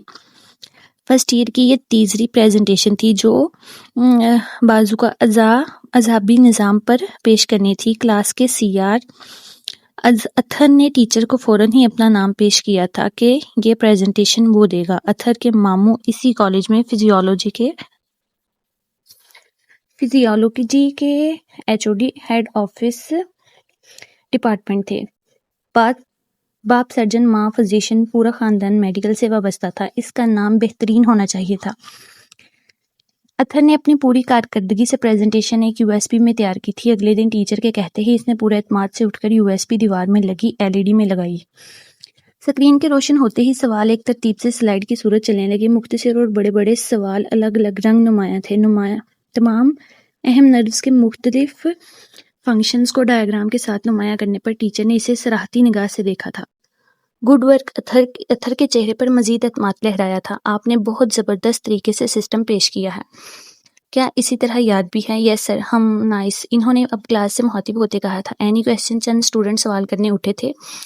اطہر نے ان کے سوالات پر متعلقہ نرو کو ریموٹ سے ہائی لائٹ کر کے سمجھا دیا تھا۔ تبھی ہجستہ اپنی زرد چادر کو اچھی طرح سے درست کرتی اٹھی، چشمے سے جھانکتی ذہین آنکھیں اسکرین پر تھیں۔ سر، اس سارے سسٹم میں میوزیکل نرو کون سی ہے؟ ٹیچر نے وضاحتی نگاہ اطہر پر اٹھائی تھی۔ اطہر کی بھوؤں کے دونوں سرے ایک دوسرے سے جڑے تھے۔ اس کی سمجھ میں نہ آیا تھا۔ جی اطہر، جانتے ہیں آپ کون سی ہے وہ نرو؟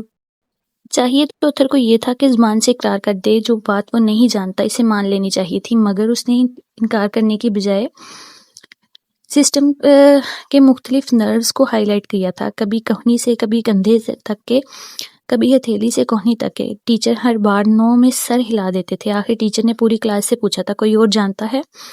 سب کے سب خاموشی سے خاموش تھے۔ سر نے ہجستہ سے پوچھا تھا، آپ جانتی ہیں؟ نو سر، میں جاننا چاہتی ہوں۔ ٹیچر حیران تھے، جو چیز سلیبس میں ابھی شامل نہیں، کسی ساتھی کو پتہ نہیں، اسے کیسے پتہ ہے؟ لیکن آپ کو کیسے پتہ میوزیکل نرو ہمارے سسٹم میں شامل ہے؟ یاد تو اسے اچھی طرح تھا، لیکن پھر بھی تھوڑا سا گڑبڑا گئی تھی۔ وہ دونوں ہونٹوں کو اندر کی جانب بھینچے پھر سے اٹھی تھی۔ ایکچولی سر، میں نے 2-3 سال پہلے ایک میگزین میں آرٹیکل پڑھا تھا، اس میں میوزیکل نرو کی ڈائیگرام استعمال کی گئی تھی۔ مجھے جاننا ہے کہ آیا وہ ہمارے سسٹم میں ہوتی ہے یا جسٹ مذاق تھا؟ 2-3 سال پہلے؟ ٹیچر نے سراہتے ہوئے سر ہلایا۔ یعنی تب آپ 8th-9th میں ہوں گی۔ گڈ، یہ بات آپ کے میڈیکل سے انٹرسٹ شو کرتی ہے۔ آئی وش آپ مستقبل کی قابل ترین ڈاکٹر بنے۔ بیٹھیں، آپ سب کو بتاتا ہوں۔ اطہر اندر تک تلخ ہو گیا تھا۔ کچھ دیر پہلے اچھی خاصی اس کی تعریفیں ہو رہی تھیں کہ ایک دم ایک پینڈو کی وجہ سے کام میں نقص نکل آیا تھا۔ وہ سیٹ پر بیٹھتے ہوئے نفرت سے ہجستہ کو دیکھتے ہوئے بڑبڑایا تھا، یہ مراسیوں کی نہیں، ڈاکٹرز کی کلاس ہے۔ اس کی چبا چبا کر کی گئی بڑبڑاہٹ ٹیچر سن چکے تھے۔ انہوں نے بجائے اس کے اکیلے کو مخاطب کرنے کے تمام کلاس سے کہا تھا، اگر آپ کے کام پر کوئی سوال اٹھاتا ہے، وہ آپ کی ناکامی نہیں بلکہ اس کی کامیابی ہے، جس کی وجہ سے آپ سمیت تمام کلاس کو سیکھنے کا موقع مل رہا ہے۔ اوکے؟ تمام بچوں نے اس بات میں سر ہلائے تھے، مگر اطہر نے ہجستہ کو کئی بار کوٹیلی نگاہوں سے دیکھا تھا۔ اس کی وجہ سے ہجستہ پوری توجہ سے سکرین کو دیکھ رہی تھی، جہاں سر پہلی 2 انگلیوں کے نچلے نروز کو ہائی لائٹ کرتے سمجھا رہے تھے کہ یہ کہاں سے کہاں تک جڑے ہوتے ہیں اور ان کی کس حرکت کی وجہ سے انہیں میوزیکل نرو کہا جاتا ہے۔ اطہر تب متوجہ ہوا جب سر نے بات ختم کرتے ہوئے بہت آرام سے کہہ دیا تھا، یقیناً سب کو کلیئر ہو گیا ہوگا، اب کل اسی سسٹم پر بات ہوگی، خاص کر میوزیکل نرو پر خوب ریسرچ کر کے آئیے گا۔ پیریڈ ختم ہوا، اس کے سر کے پیچھے سب ایک ایک کر کے باہر نکل گئے تھے۔ اسٹیج میڈیکل میں وہ صرف ٹیسٹ ہیں جنہیں اگر کلیئر نہ کیا جائے تو پورے سال کا ریکارڈ خراب ہو جاتا ہے۔ اطہر غصے کی وجہ سے توجہ ہی نہ دے پایا تھا۔ اسٹیج کا سن کر مزید خون کھول گیا تھا۔ وہ تیز تیز چلتا جا رہا تھا۔ اسے اپنے آگے زرد چادر والی لڑکی چلتی دکھائی دی۔ اس نے مزید لمبے قدم اٹھائے اور اس کے سامنے جا کھڑا ہوا۔ کون ہو؟ گواروں کے خاندان سے ہو تم؟ ہاں۔ جستہ اچھی خاصی چونک گئی تھی، آنکھوں میں ہرنی جیسی وحشت در آئی تھی۔ میرے کام میں آج تک کسی نے نقص نہیں نکالا، تمہاری جرأت برداشت نہیں ہو رہی تھی میری پریزنٹیشن۔ میں نے نقص نہیں نکالا، میں صرف اپنی کنفیوژن دور کرنا چاہ رہی تھی۔ اوہ، اس نے ہونٹ گلائی میں سکیڑے تھے۔ مستقبل میں طبلے بجانے ہیں تم نے، جان کے کیا ہے ایسا؟ ڈی ایچ کی جانب بڑھتی بریرہ کے قدم اس کی آواز پر تھمے تھے۔ وہ واپس ان کی جانب پلٹی تھی۔ کیا بات ہے حجستہ؟ کچھ نہیں۔ حجستہ وہاں سے ہٹنا چاہ رہی تھی۔ اطہر بھی ہوں میں گردن جھٹک کر بڑبڑایا تھا۔ آپ جاتے ہیں پنڈ سے اٹھ کر میڈیکل کالج دیکھنے؟ بریرہ فوراً ہی سمجھ گئی تھی اور زور سے بولی تھی، زبان سنبھال کے بات کرو مسٹر اطہر۔ اطہر نے مکانکی انداز میں سر گھمایا تھا۔ تمہیں اپنا کیا کام خود نہیں آتا؟ اس میں حجستہ کا کیا قصور ہے؟ اماں تمہاری ڈاکٹر، ابا تمہارے ڈاکٹر، بہن تمہارے میڈیکل کالجز میں پڑھ رہے ہیں، ننہال ددیال سارا اسی سے منسلک ہے۔ ایک چھوٹی سی نرو کا نہیں پتا؟ شیم آن یو، تم اس سے اچھی تو یہ پینڈو ہے جس نے سر تک کو حیران کر دیا۔ چلو چلتے ہیں۔ حجستہ نے بریرہ کو آگے کی جانب دھکیلنا چاہا مگر وہ ڈٹی رہی۔ کیوں؟ اس کے باپ کا کالج ہے؟ تم بیچ میں مت آؤ۔ اطہر نے اسے ٹوکا۔ کیوں نہ آؤں؟ میں جی آر ہوں، گرلز ریپریزنٹیٹیو۔ تم کلاس کی لڑکیوں کو ہراساں کرو، میں چپ رہوں؟ اس کی بڑھتی آواز چیخ و پکار پر سیکنڈ ایئرز کے ہادی نے بھی تک گئی تھی۔ ہادی اطہر کا بڑا بھائی تھا اور وہ اٹھ کر فوراً ادھر آیا تھا۔ First year any problem? No. Athar نے ایک تلخ نگاہ دونوں لڑکیوں پر ڈالی اور جانے لگا تھا مگر وہاں بریرہ موجود تھی جو بدتمیزی پر اتنی آسانی سے اسے بخشنے والی نہیں تھی۔ کیا نو؟ بتاؤ نا، اپنے بھائی کو اپنی پریزنٹیشن پر ایک پینڈو کے سوال کا جواب نہیں دے سکے، اب اس کے لیے اسے تڑیاں لگا رہے ہو؟ ہادی نے ان تینوں کو باری باری دیکھا تھا۔ اطہر کی کچکچاتی نگاہیں حجستہ پر جمی تھیں جس کے گال گھبراہٹ سے مزید سرخ ہو رہے تھے، جیسے بھی لہو ٹپک پڑے گا۔ بہت بری بات ہے اطہر، تم میڈیکل کے اسٹوڈنٹ ہو، یہ ایک ٹیم ایجوکیشن ہے، لڑ جھگڑ کر تو کچھ بھی نہیں سمجھ آئے گا۔ چلو سوری کرو حجستہ سے۔ نہیں، اس کی ضرورت نہیں۔ حجستہ کے ماتھے پر وحشت کے بل تھے۔ اس نے بریرہ کے ہاتھ پر اپنا ہاتھ رکھتے سراسمی سے کہا تھا، چلو بھی اب رکو، بھی وہ سوری کرتا ہے۔ بریرہ بڑبڑائی، پھر اپنے ہاتھ اوورال میں ڈالتے ہوئے تجاہل عارفانہ سے کندھے اچکائے۔ چلو اب جلدی کرو، سوری ہمیں کینٹین بھی جانا ہے، بی پی ہائی کر دیا ہے میرا، اب جوس شوس پئیں جا کر۔ سوری، اور میں اس جنگلی سے مائی فٹ۔ اس کے رویے پر ہادی نے سرزنش کی تھی۔ اطہر کی جانب بلا وہ ناک منہ چڑھاتا اگلے دان جما کر بریرہ کو کہہ گیا تھا، دیکھ لوں گا تمہیں میں، اور تمہیں بھی۔ دوسرا جملہ حجستہ سے کہا وہ اندر تک لرز گئی تھی۔ دیکھا آپ نے اپنے بھائی کے رویے کو؟ بریرہ کے شکایتی انداز پر وہ قدرے غصے سے اس کی جانب بڑھا تھا۔ بس کر جاؤ بریرہ، اسے اپنی آواز کانپتی ہوئی محسوس ہوئی تھی۔ وہ وہاں سے ہٹ جانا چاہتی تھی۔ بریرہ نے اسے جانے سے روکا تھا۔ کہاں جا رہی ہو؟ کینٹین چلتے ہیں۔ نہیں، میں ہاسٹل جا رہی ہوں۔ رکیں پلیز، آئی ایم سوری، میں سمجھاؤں گا اسے، اور چلے میں آپ کو کینٹین لے چلتا ہوں۔ نہیں شکریہ۔ وہ اب پہلے سے بھی تیز قدموں سے ہاسٹل کی جانب بڑھ رہی تھی۔ بریرہ نے اسے آوازیں لگائیں، اس کے پیچھے پیچھے تھی۔ اس خان کو اس پر آج معمول سے زیادہ غصہ تھا۔ اس کے انتظار میں بہت دیر سے دریچے میں ٹہلتے رہے تھے، 2-3 بار اس کے کمرے میں جھانک آئے تھے۔ رات کے 10 بجنے کو تھے مگر وہ ابھی تک گھر سے باہر تھا۔ اس کا بڑھتا لاؤبالی پن امروز خان کو تپا کر رکھ دیتا تھا۔ آج صبح ہی اسے اس سختی سے کہہ کر گیا تھا، پہلے ٹائم ہی زمین پر آ جائے۔ مکئی کے بیج ڈالے جا رہے تھے۔ امروز خان کو کھاد کے سلسلے میں ایک شہر جانا تھا۔ اس کی غیر موجودگی میں مزاروں پر کوئی تو نظر رکھے مگر درخزائی کی بلا سے امروز کے گھر سے نکلتے ہی وہ اپنے دوستوں کے ساتھ شکار پر نکل گیا تھا۔ رات ہونے کو آ گئی تھی پر وہ ابھی تک نہیں لوٹا تھا۔ امروز خان کتنی دیر ٹہل ٹہل کر اس کا انتظار کرتے رہے۔ رات کو اس سے ملاقات ہو سکی مگر صبح ہوتے ہی اسے آڑے ہاتھوں لیا تھا۔ وہ اکڑ کر بولا، ہم مرد کا بچہ ہے، شکار نہیں کرے گا تو دشمنوں سے مقابلہ کیسے کرے گا؟ کون سے دشمن کا مقابلہ کرنا ہے تم نے؟ امروز خان نے لتاڑا تھا۔ خچا، اصل یہ پیٹ ہے، اس کا مقابلہ کرو۔ امروز اسے کھانے کو دوڑا تھا۔ سیف خان گھر پر نہیں تھے، مگر ہانی اور سفورہ درمیان میں آ گئی تھی، اسی لیے ہم کہتا تھا اس کی شادی کر دو، ذمہ داریاں خود عقل آ جائے گی، لیکن تم نہیں، تم نے تو خجستہ کو شہر بھیج دیا ہے، اب بھگتو۔ امروز نے اگلے دان جما کر نحوست سے گھورا تھا، خجستہ سے شادی کرنی ہے تو پہلے انسان کا بچہ بنے، ورنہ اس کا خیال دل سے نکال دے۔ ہانی اور سفورہ دونوں نے حیرت سے امروز کو دیکھا تھا۔ یہ تم کیا کہہ رہے ہو امروز خان؟ ان کا بچپن کا رشتہ ہے اور بچپن کا رشتہ مرتے دم تک چلتا ہے۔ اور کیا؟ خانی بیگم نے سفورہ کی تائید کی تھی۔ ہم کو نہیں اسے پڑھانا اڑانا، بلاؤ اسے اور شادی کرواؤ ان کا۔ ڈری ڈری زربخت بھی دروازے میں کھڑی ساس اور ماں کی حمایتی لگ رہی تھی۔ امروز نے بیچارگی بڑی نگاہیں نوٹ پر ڈالی اور ایک بار پھر اسے انگلی اٹھا کے تنبیہ کی تھی، آئندہ میں آوارہ پھرتا نہ دیکھوں، ورنہ اس نے غصے سے گردن جھٹکی۔ شکر کرو تمہارا نام ایک پڑھی لکھی لڑکی ہے، ورنہ تم جاہل کو۔ آخر لفظ اسے غالب سے زیادہ کاٹدار لگا تھا، اس کا دل کیا ایک قبر کھوتے اور جستہ کو اس کی تمام کتابوں ڈگریوں سمیت دفنا دے۔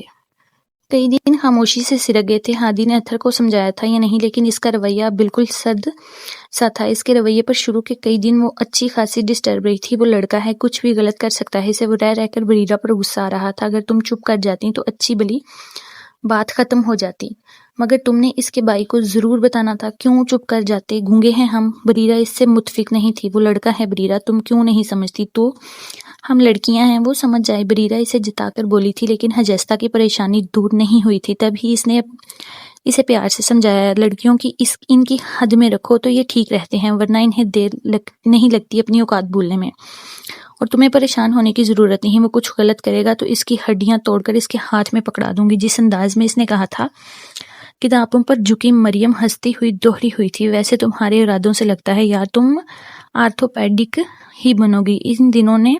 ان دونوں نے کہکوں میں خجستہ کا موڈ کچھ دیر کے لیے صحیح مگر بحال کیا تھا، وہ پھر سب معمول کی طرح چلتا رہا۔ چھوٹی موٹی بدمزگیاں اسٹوڈنٹس میں ہوتی رہتی ہیں، پڑھائی میں گم ہو کر سب بھول جاتے ہیں۔ اتھر بھی یقیناً بھول چکا تھا۔ اس کا سرد رویہ آہستہ آہستہ پگھلا اور معمول پر آنے لگا۔ حجستہ بھی بھول گئی تھی، مگر اتھر بھولا نہیں تھا، بس اسے موقع نہیں مل رہا تھا۔ کس طرح بدلا لے؟ پیپرز میں گنتی کے دن تھے اور ہاسٹلز میں موت کا سا سناٹا تھا، حالانکہ تعداد معمول سے زیادہ تھی۔ عموماً میڈیکل کالج میں اسی شہر کے بچے 8-10 نہ ہونے کے برابر ہی ہوتے ہیں، اور پیپرز میں وہ بھی ہاسٹل آ جاتے ہیں، کیونکہ تنہا تو ایک ٹاپک بھی یاد نہیں کیا جا سکتا۔ گروپس میں بیٹھ کر تیاری ہوتی ہے، اور وہ دن مسلسل جا کر بھی بغیر چیٹنگ کے پورا پیپر کرنا بے حد مشکل ہے۔ تمام طالب علم اپنی پوری تیاری کے ساتھ آڈیٹوریم پہنچے تھے اور ایک دوسرے کو سمجھا رہے تھے۔ انہیں مزید سمجھانے کے لیے سیکنڈ ایئر نے بھی چکر لگایا تھا۔ چیٹنگ کا کیا سوچا ہے؟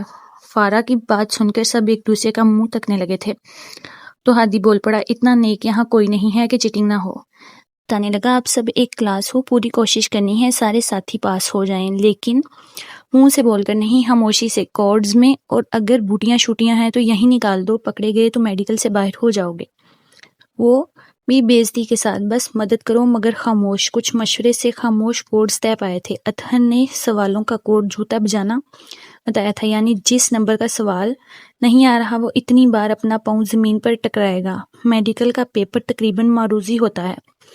4 آپشن سے ایک درست جواب کا کوڈ بریرہ نے بتایا تھا۔ جس میں جواب آتا ہو وہ درست آپشن پر کھانسے گا، یعنی آپشن اے تو ایک بار کھانسنا ہے، بی تو 2 بار، اسی طرح ڈی تک۔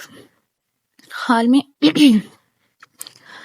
میں پہنچتے ہی پیپر شروع ہوا تھا۔ کچھ دیر خاموشی سے پیپر ہوتا رہا، پھر تو ہال کے ایک کونے سے کبھی کھانسی ابھرتی، کبھی جوتے ٹکراتے۔ UHS سے آئے ایگزامینرز کچھ دیر برداشت کرتے رہے، پھر اپنا ماضی بھلا کر گھرجے تھے۔ آج سب ایستھما اور مرگی کے مریض پیپر دے رہے ہیں، جو سانس نہیں آ رہا، ایڑیاں رگڑی جا رہی ہیں۔ خاموش ہو کر کام کرو ورنہ چھین لوں گا یہ سب۔ پھر تو جس بیچارے کو سچ مچ کھانسی آ رہی تھی، اس نے سانس بھی روک لیا تھا۔ اتھر حجستہ سے ایک کتار کے فاصلے پر تھا۔ اسے اندازہ ہوا کہ وہ خاموشی سے پیپر کر رہی ہے، یقیناً درست بھی۔ وہ چوتھے سوال پر بری طرح اٹکا ہوا تھا۔ اس نے رک کر 4 بار جوتا بجا کر اسے متوجہ کرنے کی کوشش کی۔ وہ ہوئی بھی، لیکن ایگزامینرز کے خوف سے کھانسنا اسے محال لگ رہا تھا۔ اس نے 2 بار اسے بھووں سے بھی اشارہ کیا کہ شاید بتا دے۔ آپشن بھی ڈی تھا۔ 4 بار کھانسنا، اف، اس نے کھانسنے کی بجائے ہتھیلی پر لکھ کر اس کے سامنے کر دیا۔ Option D. این اسی وقت ایگزامینر نے اسے ہتھیلی دکھاتے دیکھ لیا، فوراً اس کے پاس آ گئے۔ Stand up. دنیا کی تمام گھبراہٹ اس کے وقت حجستہ کے چہرے پر تھی، منہ وحشت سے واہ ہوا تھا۔ کیا لکھا ہے ہاتھ پر؟ کچھ نہیں سر۔ اس نے مٹھی زور سے بند کر لی تھی، اتھر کو بھی سانس رک گئی تھی۔ پاگل سمجھ رکھا ہے مجھے؟ دکھائیں ادھر۔ مٹھی دیکھتی ہی وہ بھنا گئے تھے۔ کیا ہے یہ؟ کیا بتا رہی تھی اسے؟ وہ نفی میں سر ہلاتی رہی۔ سر نے اتھر سے استفسار کیا۔ لمحہ بھر کو وہ سٹ پٹایا، پھر سنبھل کر بولا، سر بتا نہیں رہی، ایکچولی ایک سوال کی آپشن پر کنفیوز تھی، وہ پوچھ رہی تھی، مگر میں نے بتایا نہیں۔ اس کی بات سن کر حجستہ کی پھٹی آنکھوں میں آنسو آ گئے تھے۔ نو سر، یہ سب جھوٹ بول رہے ہیں۔ میں کیوں پوچھنے لگا تم سے؟ مجھے تو سب آتا ہے۔ وہ اس کی بات کاٹ کر زور سے بولنے لگا۔ خاموش۔ سر نے زور سے ٹپکتے ہوئے دونوں کے پیپرز اٹھا لیے تھے۔ ملک کی آبادی آپ سے مروا کر کنٹرول نہیں کروانی، انڈرسٹینڈ اینڈ آؤٹ۔ دونوں کی منتوں کے باوجود ان کے پیپرز پر چیٹنگ لکھ کر باہر نکال دیا گیا تھا۔ ایک ہفتے سے اس نے رو رو کر اپنا برا حال کر لیا تھا۔ سب نے اس کو ملامت کی کہ آخری لکھ کر پوچھنے کی ضرورت کیا تھی؟ جوتا بچا لیتی، کم از کم اس حرکت کا کوئی ثبوت تو نہیں ہوتا نا۔ اپنی صفائی میں وہ کچھ نہیں بولی تھی، بس چیٹنگ جیسی بدنامی کا بے حد دکھ تھا۔ اس سے زیادہ دکھ تو اور حیرت اس کے ٹیچرز کو ہوئی جب ایک ماہ بعد رزلٹ آیا۔ بایو کیمسٹری میں سوائے چند نالائق اسٹوڈنٹس کے تمام کلاس پاس تھی۔ اتھر کی سپلی آ جانا کوئی معنی نہیں رکھتی تھی۔ باقی 2 سبجیکٹس میں بھی گزارے لائق نمبر تھے، لیکن وہ حجستہ جو اناٹمی جیسے مشکل سبجیکٹ، فزیولوجی میں ڈسٹنکشن پر ہے، میڈیکل میں اسی فیصد نمبر پر ڈسٹنکشن لگ جانے کا مطلب بچہ اس سبجیکٹ میں گولڈ میڈل کے لیے نامزد ہو چکا ہے۔ بایو کیمسٹری کے سر نے حیرت سے پوچھا تھا، حجستہ فزیو اناٹمی میں ڈسٹنکشن، بایو کیم میں کیا ہو گیا تھا آپ کو؟ اس کے جواب دینے کے بجائے پیچھے سے کسی کی گنگناہٹ پر ہانک آئی تھی، چیٹنگ، او نو۔ سر کے ہونٹ گلائی میں سکڑے تھے۔ حجستہ کے سارے بدن میں ایک لہر سی سنسنائی تھی، جبڑے جم گئے تھے۔ بہت بری بات، آپ لوگوں کو بریف کرنے کے لیے ہم 5 بجے تک کالج میں رہے ہیں۔ ایچ او ڈی تو 8 بجے آف کرتے تھے۔ اگر کوئی کنفیوژن تھی تو آپ ڈسکس کیوں نہیں کرتے تھے؟ چیٹنگ کو کیوں پریفر کرتے ہیں؟ بہرحال 40 ڈیز ہیں آپ کے پاس، جس چیز کی سپلی ہے کلیئر کر لے، نہیں تو MBBS آپ سے معافی چاہتا ہے۔ سپلی آ جانے کے باوجود اتھر آج اتنا خوش ہوا تھا کہ اسے لگا تھا دونوں بار کا بدلہ ایک بار میں سود سمیت اتر گیا ہو۔ رات کی سیاہی دن کی چاندنی میں بدل کر سنہرا پن بکھیرتی ہوئی سپلی دونوں کی کلیئر ہو گئی تھی، لیکن اس کے واقعے سے حجستہ نے ایک سبق سیکھ لیا تھا۔ دنیا میں سب لوگ اس جیسے نہیں ہیں۔ دوسروں کو پچھاڑنے کی ریس لگی ہے، وہ یا تو اس دوڑ سے نکل کر ایک جانب کھڑی ہو جائے یا پھر بھاگ، اور تیز بھاگ۔ اسے بھاگنا تھا مگر کسی کو گرائے بنا۔ پہلا سال مشکل تھا، پھر دل پر لینا چھوڑ دیا تو سب آسان لگنے لگا۔ پہلے 2 سال کی کلاسز کالج میں ہوتی رہی تھی۔ اتھر نے زیچ کرنے میں کوئی کسر نہیں اٹھا رکھی تھی۔ کلینیکل سال شروع ہوتے ہی پہلے پیریڈ کے بعد اسٹیتھوسکوپ اور اوولار تھام میں فائل اٹھائے ہاسپٹل چلے جاتے۔ وہاں جا کر بینچز کے سینئرز کے ساتھ یونٹ بن گئے تھے۔ اتھر اور اس کا یونٹ الگ الگ تھا، کم سامنا ہوتا، پھر اکثر ٹائمنگ کا بھی فرق ہو جاتا۔ حجستہ کا یونٹ ہادی کے ساتھ تھا، اس سے ملاقات ہوتی رہتی تھی۔ شکل و صورت میں تو بھائی جیسا لمبا چوڑا خوبصورت سا تھا۔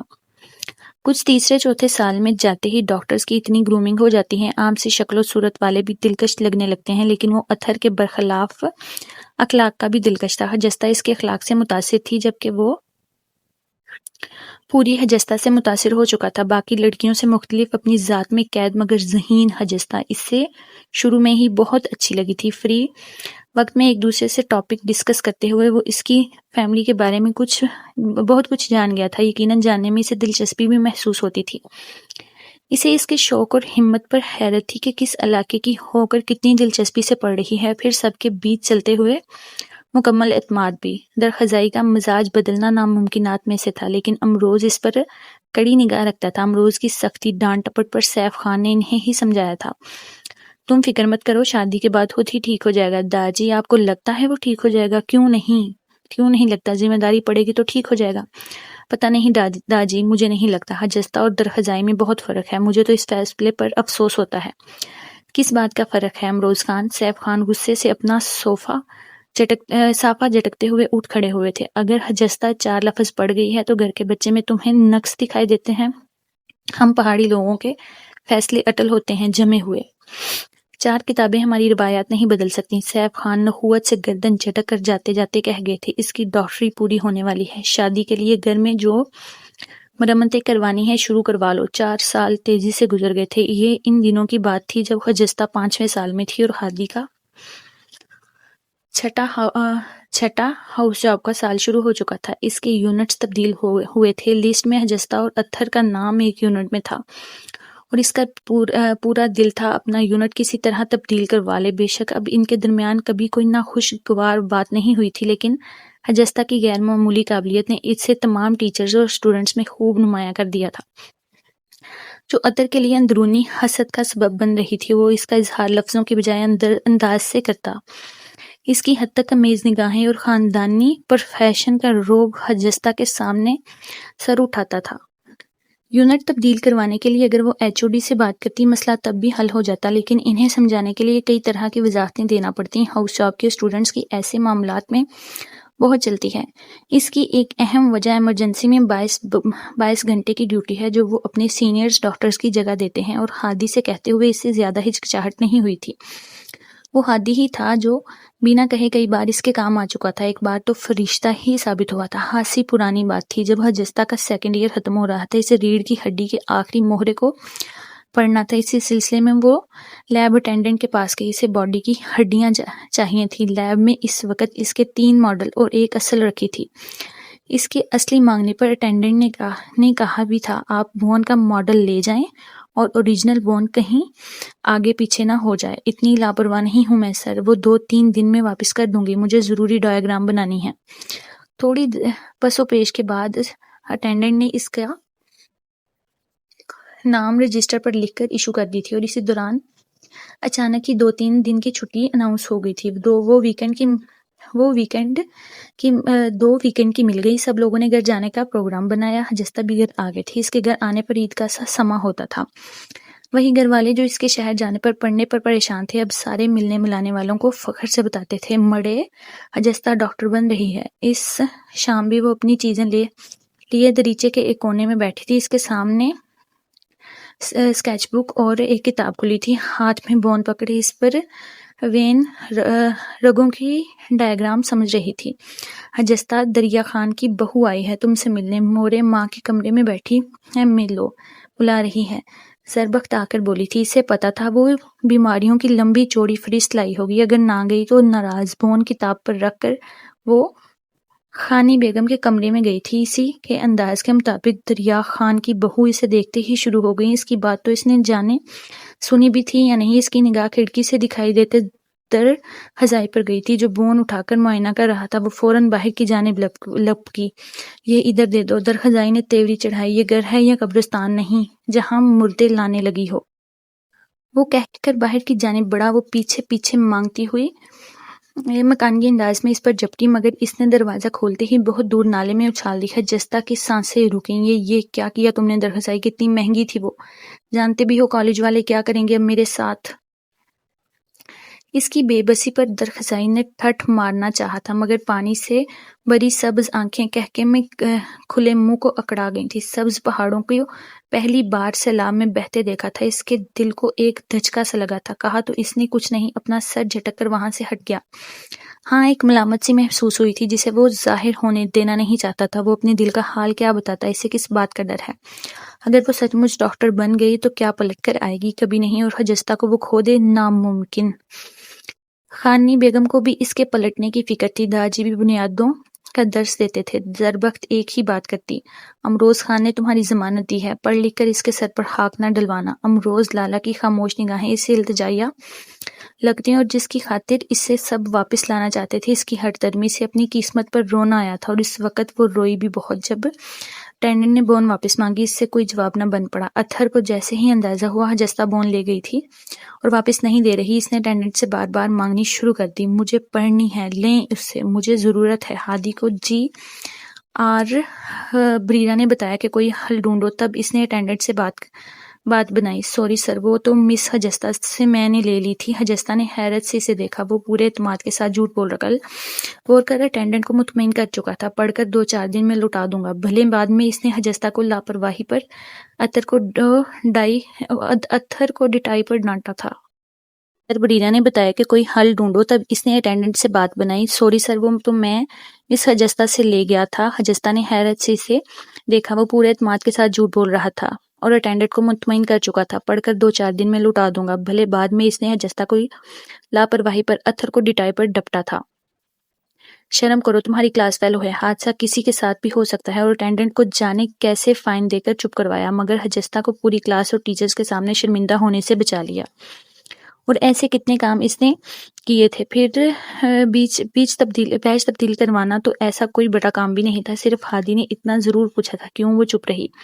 ہادی نے ساری یونٹ لسٹ چیک کی۔ تقریباً اس میں ساری ہی اس کی فرینڈز ہی تھیں۔ اتھر کے نام پر اس کی الجھی پیشانی یکدم سیدھی ہوئی تھی، سکڑے ہونٹ کھلے۔ اس نے اپنی اینک اتار کر شیشے صاف کرتے ہوئے عام سے لہجے میں پوچھا تھا، اتھر اریٹیٹ کرتا ہے آپ کو؟ وہ چپ چاپ ادھر ادھر دیکھنے لگی۔ اینک پھر سے جماتے دھیمے لہجے میں بولا تھا، ایکچولی گھر میں سب سے چھوٹا ہے، کچھ لاڈلا بھی ہے۔ بہرحال میں سمجھاؤں گا اسے، اور یونٹ کا کافی کوئی ایشو نہیں، ڈونٹ وری، چینج ہو جائے گا۔ وہ کہہ کر جا چکا تھا۔ پشت سے اس کی ہموار چال کو دیکھتے حجستہ نے لمحہ بھر سوچا تھا، کتنے اچھے ہو تم ہادی، لیکن اس نے خود کو فوراً سرزنش کیا تھا، تم اس کی اچھائی کیوں سوچ رہی ہو حجستہ؟ یونٹ تبدیل ہونے میں زیادہ دن نہیں لگے تھے، بہت آرام سے ہوا اور کام مکمل ہوتا جا رہا تھا۔ وہ بھی ایک عام سا دن تھا۔ کلینکل شروع ہوتے ہی آپسی ڈیڈ باڈی کے بجائے مریضوں پر ہونے لگی تھی۔ آپسی کے سلسلے میں معلومات اکٹھی کرنے وہ سٹاف روم میں کچھ مریضوں کی فائل لیے بیٹھی تھی۔ ہادی نائٹ ڈیوٹی کے بعد ہاسٹل کے لیے نکل رہا تھا۔ اسے وہاں بیٹھا دیکھ کر کینٹین گیا، چائے کے 2 کپ لیے اور اس کے پاس آ بیٹھا۔ اپنی جانب بڑھتا کپ دیکھ کر وہ اپنی چادر درست کر کے مسکرائی تھی۔ نو تھینکس، میں بریک فاسٹ لے چکی ہوں، لیکن یہ تو ڈاکٹرز کا ایندھن ہے، پکڑیں۔ شکریہ، میں سر خم کرتے ہوئے اس نے کپ پکڑا تھا۔ کیا دیکھ رہی تھیں آپ؟ آج آپسی ہے، کل فارما کا وائوا۔ میں نے سوچا پیشنٹ فائل چیک کر لوں۔ ہادی کو جتنی معلومات تھیں وہ اسے بتا رہا تھا۔ پھر کچھ دیر بعد عام سے انداز میں پوچھا، آپ کا فائنل ایئر کمپلیٹ ہو رہا ہے، اس کے بعد کا کیا ارادہ ہے؟ برکو حجستہ کے چہرے پر سکون کی چمک آئی تھی۔ ہاؤ صاحب، وہ تو یقیناً، میرا مطلب ہے آپ کی پرسنٹیج پر پلمب آفر ہے تو پلمب امریکن میڈیکل اسپیشلائزیشن اسکالرشپ۔ اس کی آنکھیں پھیکی سی ہوئی تھی اور نفی میں سر ہلایا۔ وائی، یہ تو آپ کا کریڈٹ ہے، اس سال صرف 4 اسٹوڈنٹ اناؤنس ہوئے ہیں جن میں آپ شامل ہیں، اتنی بڑی اپرچونٹی آپ چھوڑ دیں گی؟ سرد تاثر کے ساتھ وہ چپ تھی۔ اب کیسے بتاتی؟ اس کے خاندان نے یہاں تک جانے کیسے پہنچا دیا تھا؟ امریکہ اس کا خرچہ کیا اس کے سارے خاندان کا خرچہ بھی اٹھانے کا کہے گا، تب بھی کوئی جانے نہیں دے گا۔ انسان اپنی خواب خاندان سے پہلے اونچے رکھے بھی کیوں؟ ہادی نے بھی زیادہ نہیں کریدا۔ لمحوں کی خاموشی کے بعد آہستگی سے پوچھا تھا، ایک بات کرنا چاہوں آپ سے؟ اس نے گردن اس کی جانب گھما کر سوالیہ نگاہوں سے دیکھا تھا۔ ہادی پل بھر سبز آنکھوں کا سحر برداشت کر سکا، پھر سامنے دیکھتے ہوئے پوچھا، آپ کسی سے کمیٹڈ ہیں؟ سبز آنکھیں تخیر سے پوری کھل گئی تھیں۔ وہ فوراً سنبھلا، میرا مطلب ہے، اس نے اپنی چوڑی کمانی کا چشمہ اتار کر صاف کیا تھا، میری ہاؤس جاب کمپلیٹ ہو رہی ہے اور ہر ماں باپ کی طرح میرے والدین بھی چاہتے ہیں میری شادی کر دی جائے۔ ہماری ایجوکیشن تو تاحیات چلتی رہنے والی ہے، اسپیشلائزیشن پریکٹس کے ساتھ ساتھ ہوتی رہے گی، اور میری خواہش یہ ہے کہ میری زندگی کا سفر آپ کے ساتھ گزرے۔ اتنی جدید تعلیم حاصل کر لینے کے بعد بھی حجستہ کے اندر کی پہاڑی لڑکی مری نہیں تھی۔ آن وجد میں اس کے سفید گالوں پر سرخی لہرائی تھی، گھنی پلکیں لرز کر اٹھی تھیں۔ وہ خالی کپس سیٹ پر رکھتے ہوئے کہہ گئی تھی، آئی ایم آلریڈی انگیجڈ۔ ہادی کے لیے یہ بہت بڑا جھٹکا تھا، تقریباً اس کی ساری فیملی کو جان گیا تھا۔ لینے چھوڑنے کے دوران ان 5 سالوں میں امروز لالہ سے بات چیت بھی ہوئی تھی، باقی سب کا ذکر بھی کئی بار کیا، مگر منگیتر کا کہیں ذکر نہیں تھا۔ اس نے بمیں اچکا کر اسے جاتے ہوئے مایوسی سے دیکھا تھا۔ کوریڈور کی جانب بڑھتے قدم حجستہ کو خود بھی تھکے تھکے لگے تھے، جیسے اپنے کہے پر اسے خود بھی یقین نہ ہو۔ عین اسی وقت اتھر ادھر سے گزرا تھا۔ یقیناً پوری بات اس نے نہیں سنی ہوگی، صرف آخری جملے سے ہی اندازہ لگایا تھا۔ کچھ آج کل اس کے دوست بھی کہہ رہے تھے، تمہارا بھائی اور ڈاکٹر حجستہ آج کل بہت ساتھ دکھائی دے رہے ہیں۔ وہ ہادی کے قریب آنے کے بجائے تیز قدموں سے حجستہ کی جانب بڑھا۔ وہ کوریڈور کے آخری سرے پر تھی۔ ایکسکیوز می، اس نے گردن موڑتے ہوئے استفہامیہ نگاہیں اٹھائی تھی۔ کچھ عرصہ پہلے آپ کا یونٹ اچانک سے تبدیل ہوا تھا۔ جاننا یہ ہے کہ وہ ہادی نے تبدیل کروایا تھا یا ہادی کے لیے تبدیل کروایا گیا تھا؟ آپ کہنا کیا چاہ رہے ہیں؟ وہ سختی سے بولی تھی۔ سمپل۔ اس نے کندھے اچکائے۔ اس نے یونٹ میں آخری مسئلہ کیا تھا؟ آپ۔ اس نے ٹھوس انداز میں اتھر کی آنکھیں پھیل کر سکڑی تھیں۔ آپ مسئلہ تھے۔ میں آپ کے ساتھ پراپر کام نہ کر پاتی۔ اتھر کے تو پورے بدن میں گرم لہر دوڑ گئی تھی۔ چبا چبا کر بولا، آپ نے سمجھ کیا رکھا ہے مجھے؟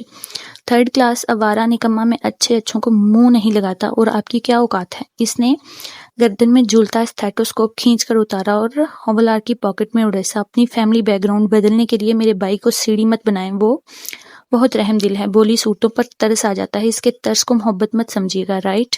حجستہ نے سر سے پاؤں تک اسے ایک نظر دیکھا، پھر استفہامیہ انداز میں ہنسی تھی۔ اور کچھ کہیں گے آپ؟ کہہ ہی نہیں، میں بہت کچھ کر بھی سکتا ہوں، شوق سے، وہ کہہ کر تیز قدموں سے ایک وارڈ میں داخل ہوئی تھی۔ پیچھے وہ تل ملا کر رہ گیا تھا۔ اتر کے جملے اتنے محسوس نہیں ہوئے تھے جتنا ہادی کا دھیما لہجہ اس پر کارگر ثابت ہوا تھا۔ کتنے دن وہ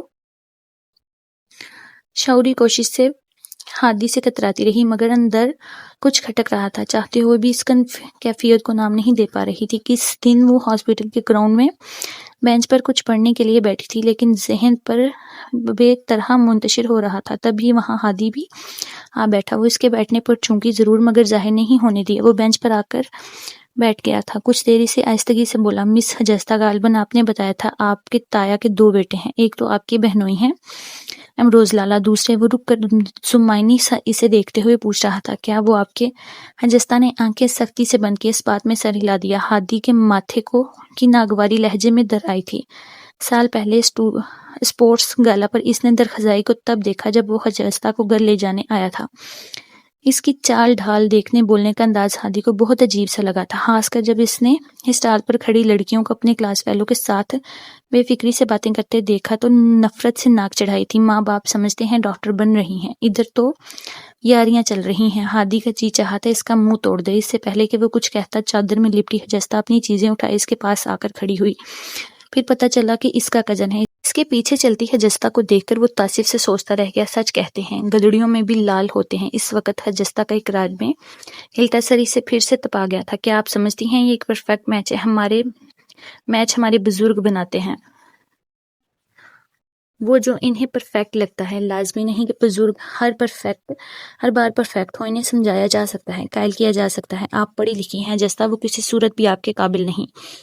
آپ ایک ڈاکٹر ہیں جو اپنے ساتھ سنسیئر نہیں ہیں۔ وہ اس پیشے کے ساتھ کیسے سنسیئرٹی دکھا سکتا ہے؟ اس کے اپنے لہجے کی نمی کو قابو کرتے اٹل انداز میں کہا تھا، ڈاکٹر ہادی، ہم کوئی اور بات کر سکتے ہیں؟ بالکل کر سکتے ہیں حجستہ، میں آپ سے بہت محبت کرنے لگا ہوں اور آپ کو یوں ضائع ہوتے نہیں دیکھ سکتا۔ حجستہ اسے مکانگی انداز میں دیکھنے لگی۔ پلیز سوچئے گا ضرور، وہ کہہ کر چلا گیا تھا، مگر اس کے دل کی دھڑکن بے حد بے ترتیب ہو چکی تھی۔ ہادی نے ہاؤس جاب مکمل ہوتے ہی اپنے حلف کے مطابق گورنمنٹ جاب کے لیے اسی ہاسپٹل کو ترجیح دی تھی۔ حجستہ کی بھی ہاؤس جاب شروع ہو چکی تھی۔ جیسے ہی اس کے گھر والوں کو پتہ چلا تھا اس کا کورس پورا ہونے میں کچھ ہی وقت رہ گیا ہے، ہانی بیگم نے شادی کی تیاریاں تیز کر دی تھیں اور داجی نے جمال خان کے حصے کی زمین پر کلینک بنوانے کا کہا تھا۔ درخزائی جو گھر کی مرمت اور پتھر کے فرش ڈلوانے میں بہت دلچسپی لے رہا تھا، کلینک کی تعمیر پر اس کا ماتھا ناگوار بلوں سے بھر گیا تھا۔ کیا مطلب ہے؟ شادی کے بعد بھی وہ باہر رہے گی؟ رہنے دیں داجی، کچھ سالوں بعد دیکھیں گے یہ سب، پہلے گھر بار بچے پالے اور وہ یہ بعد میں ہو جائے گا۔ امروز کو اس کی بات پر غصہ تو بہت آیا، مگر داجی کی وجہ سے اپنا لہجہ قدرے نارمل رکھتے ہوئے کہا، سب کام 7 سال چلتے رہتے ہیں، وہ پڑھی لکھی ہے، سنبھال لے گی۔ چادر کی بکل مارتے ہوئے وہ وہاں سے اٹھا، لیکن شادی کے بعد میری مرضی۔ اس کے الفاظ بیچ میں ہی رہ گئے تھے۔ باتھ روم سے صفورہ بیگم کی خطرناک چیخ سنائی دی تھی۔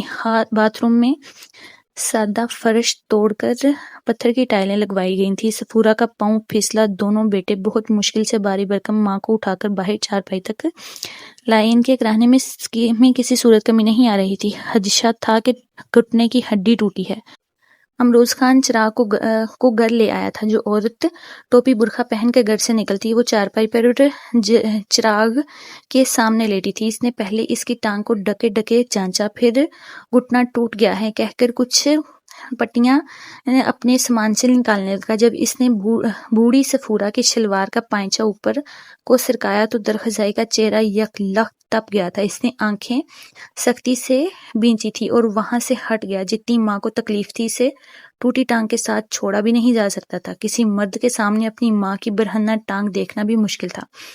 اسے زندگی میں پہلی بار احساس ہوا کہ عورتوں کے علاج کے لیے عورت معالج کا ہونا بھی ضروری ہے۔ صفورہ چارپائی سے لگ گئی تھی۔ جراح روز دیکھنے آتا تھا۔ حجستہ کو پتہ چلا۔ اس نے چھوٹتے ہی کہا تھا، کیا مطلب ہے؟ آپ لوگوں نے ایسے ہی ان کی ٹانگ بندھوا دی؟ ان کا ایکس رے کرواتے، پھر پتہ چلتا۔ آپ انہیں فوراً یہاں لے آئے۔ ایکس رے کا سن کر درخزائی کے کان مزید تپ گئے تھے۔ یعنی اب تصویر بھی مرد سے اتروائیں گے اور جانے کیا کیا ہوگا، کیونکہ 1 مہینہ ہو گیا تھا۔ جراح کے علاج سے کوئی فرق نہیں پڑا تھا۔ اس نے حجستہ سے فون پر کہا تھا، کیا تم نہیں یہ سب کر سکتا؟ مطلب مورے کی مرہم پٹی؟ تم بھی تو کب سے ڈاکٹر بن رہا ہے؟ وہ پھیکا سا ہنسی تھی۔ پہلی بات تو یہ کہ میں صرف ابھی MBBS ہوں، اسپیشلسٹ نہیں۔ دوسری بات، ایکس رے کرنے کی پڑھائی شروع سے الگ ہے۔ وہی کرتے ہیں جنہوں نے پڑھا ہو، یعنی کہ مرد نہیں۔ اب لڑکیاں بھی اس شعبے میں ہیں۔ شکر ہے کچھ لوگ ہیں جنہیں اب سمجھ میں آنے لگا ہے عورت کی ضرورت کس کس شعبے میں ہے۔ خیر تم چاچی کو یہاں لے آؤ، ہو جائے گا۔ صفورہ کا علاج وہاں بہت اچھا ہوا تھا۔ کچھ مہینے پلاسٹر چڑھا، پھر پہلے کی طرح چلنے پھرنے کے قابل ہو گئی تھی۔ اس سب سے درخزائی میں یہ تبدیلی آئی تھی کہ اس نے جمال چچا کی زمین کے ساتھ اپنے حصے میں آنے والی زمین بھی اسپتال کی تعمیر میں شامل کر دی تھی۔ اس کی نگرانی میں مزدور مستری تیزی سے کام کر رہے تھے۔ آنکھوں کے کناروں پر تیرتا اس کا بچپن کا خواب جیسے جیسے تکمیل کی جانب بڑھ رہا تھا۔ اسے بے پناہ خوش ہونا چاہیے تھا، لیکن کبھی کبھی دل چاہتا تھا کہ یہ کبھی مکمل ہی نہ ہو۔ دن میں کئی بار خود کو جھٹلاتی کہ وہ خوش ہے، اور ہر بار جھٹلانے کے بعد اس کی تھکن مزید بڑھ جاتی۔ 5 سالوں میں امتیازی گولڈ میڈل لینے والی حجستہ کو مشکل ترین پڑھائی نہیں تھکا سکی تھی جتنا آنے والے لمحوں کی سوچ نے تھکا دیا تھا۔ جس دن ڈاکٹر ہادی نے کہا تھا، ڈاکٹر حجستہ، میرا لندن اسپیشلائزیشن کا اسکالرشپ آ گیا ہے اور میری شدت سے خواہش ہے کہ میری واپسی کا انٹرسٹ آپ ہی رہیں۔ کب جا رہے ہیں آپ؟ اس کے اکثر الگ سوال پر وہ پھیکا سا ہنسا تھا۔ 6-7 ماہ لگ جائیں گے اپروول میں، لیکن یہ بات میری بات کا جواب نہیں ہے۔ ڈاکٹر ہادی، ہماری زندگیوں میں بہت سی باتوں کے جواب نہیں ہوتے۔ وہ اٹھ کر جانے لگی۔ وہ بولتے ہوئے ساتھ ہی اٹھا تھا، لیکن مجھے اس بات کا چاہیے ہے جواب۔ پلیز روایات کی بینٹ اپنا فیوچر مت چڑھائیں، میں آپ کے جواب کا منتظر ہوں۔ اس کے چند جملے لاشعوری طور پر درخزائی اور ہادی کا موازنہ کرنے پر اکساتے، ان کی چال ڈھال، اخلاق، انداز، سوچ اور مستقبل۔ ہادی ہر بار آگے آ کر کھڑا ہوتا، وہ سختی سے آنکھیں بند کر کے خود کو باور کرواتی، نہیں میں کیوں کسی کو سوچنے لگی۔ اپنے اندر چھڑی جنگ کا اندازہ اسے اس دن ہوا جب وہ عصر کی نماز پڑھ کر دعا مانگنے لگی ہی تھی کہ امروز لالا کا فون آ گیا کہ نماز پر بیٹھتے ہوئے اس نے فون اٹھایا۔ صفورہ چچی کی خیر خیریت پوچھ لینے کے بعد معمول کی باتیں کرتے کرتے امروز خان نے کہا، تم بتا رہی تھی کہ تمہارا کورس پورا ہونے والا ہے، پھر کب لینے آؤں تمہیں؟ ایسی بھی کیا جلدی ہے لالا، جب پورا ہوگا بتا دوں گی۔ اس کے جواب میں وہ آرام سے بولے تھے، مجھے نہیں، درخزائی کو جلدی ہے شادی کی، سب تیاری ہو گئی ہے، بس تمہارا انتظار ہے۔ سنتے ہی اس کے تن بدن کی گرمی لمحوں میں امڑی تھی۔ اسے کب جلدی نہیں تھی لالا، اس کی جلدی کی خاطر میں اپنی تعلیم کو داؤ پر نہیں لگا سکتی نا۔ یکلخت اس کے فون بند کر دینے پر جہاں امروز لالا بری طرح چونکے تھے، وہاں خود اس نے زیادہ چونکی تھی، اور پھر اپنے گھٹنوں کے گرد بازو لپیٹ کر زاروں کو تار رونے لگی۔ کاش میں بھی زربخت جیسی ہوتی، ہر فیصلہ اپنی قسمت سمجھ کر شاکر رہتی۔ میرے اللہ، مجھے اپنی تقدیر کو خوشی خوشی قبول کرنے کی طاقت دے۔ ایک طرف میرا مستقبل، ایک طرف میری روایات، میں نہیں چاہتی اس دونوں کے بیچ سزاوار میری تعلیم بن جائے۔ آن واحد میں اس کی نگاہوں کے سامنے زمینوں پر کام کرتے اکرم چاچا کے میلے کچیلے بچے گھوم گئے تھے۔ اس کا سر ٹرانس کی صورت میں نفی میں ہلا۔ زربخت کی 2 پیاری پیاری بیٹیاں اسے اپنی گرد کھڑی نظر آئیں، ترسی نگاہوں میں سوال لیے۔ اس نے اپنی آنکھیں ہتھیلی کی پشت سے رگڑ ڈالیں۔ راستہ تو ان کے لیے راستہ بنانے نکلی تھی اور دیوار بنانے میں لگ گئی۔ یہ سکھایا ہے تعلیم نے تجھے حجستہ، یعنی مبارک، خوش بختی، پھر کیوں زربخت کی بیٹیوں کے لیے بدبختی کی علامت بننے لگی ہے؟ پانی پی کر اپنے برائے لہجے کو قابو کر کے اس نے امروز لالا کو کال ملائی۔ جی لالا، سگنل نہیں آ رہے، میں آپ کو بتانا تھا کہ کورس تو پورا ہونے والا ہے لیکن کچھ ٹائم لگ جائے گا، مجھے اپنی کلیئرنس کروانی ہے، پھر اگلے مہینے کا کنووکیشن ہے، اس میں اسناد اور میڈلز ملنے ہیں، اس لیے 2-3 ماہ ہیں، پھر میں آ جاؤں گی۔ وہ اپنے دل کو مکمل طور پر سمجھا چکی تھی اور اس پر باندھ رہنے کے لیے ڈاکٹر ہادی سے جان کر گریز کرتی تھی۔ یہ اس رات کی بات ہے جب نائٹ ڈیوٹی دینے کے بعد وہ 2 گھنٹے کے لیے ملنے والے آرام بریک میں اسٹاف روم میں رکھے لکڑی کے بینچ پر لیٹی تھی۔ اس کی آنکھ لگے زیادہ دیر نہیں ہوئی تھی کہ ڈاکٹر بریرا کے رونے کی آواز پر وہ ہڑبڑا کر اٹھی تھی۔ اسی وقت روم میں کئی سینئر ڈاکٹرز بھی اس کے ساتھ داخل ہوئے تھے، جن میں ہادی بھی شامل تھا۔ سینئر ڈاکٹرز بریرا کو سمجھا رہے تھے، ڈاکٹر بریرا، اس میں آپ کا کوئی قصور نہیں، ہمارا کلچر ہی ایسا ہے۔ پہلے تو گھر والے خود ڈاکٹر بننے کی سر توڑ کوشش کرتے ہیں، جب بات ہاتھ سے نکل جائے تو پیشنٹ ڈاکٹر کے سر لگانے آ جاتے ہیں۔ سر وہ مر گیا ہے، اس کے چھوٹے چھوٹے بچے ہیں۔ اس کی بیوی مجھے بددعائیں دے رہی تھی کہ ہمیں اپنی فیس سے غرض ہے، میری لاپرواہی سے اس کے میاں کی ڈیتھ ہو گئی۔ OD تعصب سے ہنکارہ برتے آگے بڑھے تھے، ڈاکٹر صاحبہ، ڈاکٹر صرف وسیلہ ہے اور وسیلوں کو ہی سلامتی کی دعا کرنی چاہیے، لیکن نادان لوگ ہمیں خدا سمجھ لیتے ہیں۔ کیا دوسرے شعبے ہائے زندگی میں کہیں نقصان نہیں ہوتا؟ انسان کی بنائی ہوئی مشین کو ٹھیک کرنے میں انسان غلطی کر جاتا ہے۔ اللہ کی بنائی ہوئی مشین کس قدر پیچیدہ ہے اور ہر ایک دوسرے سے بے حد مختلف، کیا یہاں انسان سے غلطی نہیں ہو سکتی؟ بلکہ مریض کو پمپ کرنے میں مریض کی چند ہڈیاں ٹوٹ جائیں تو لوگوں کو دکھائی دے جاتی ہیں، جو زور لگانے میں ڈاکٹرز کے کندھے اتر جاتے ہیں وہ دکھائی نہیں دیتے، کیونکہ واویلا کرنے والے ہمارے بیوی بچے پاس نہیں ہوتے۔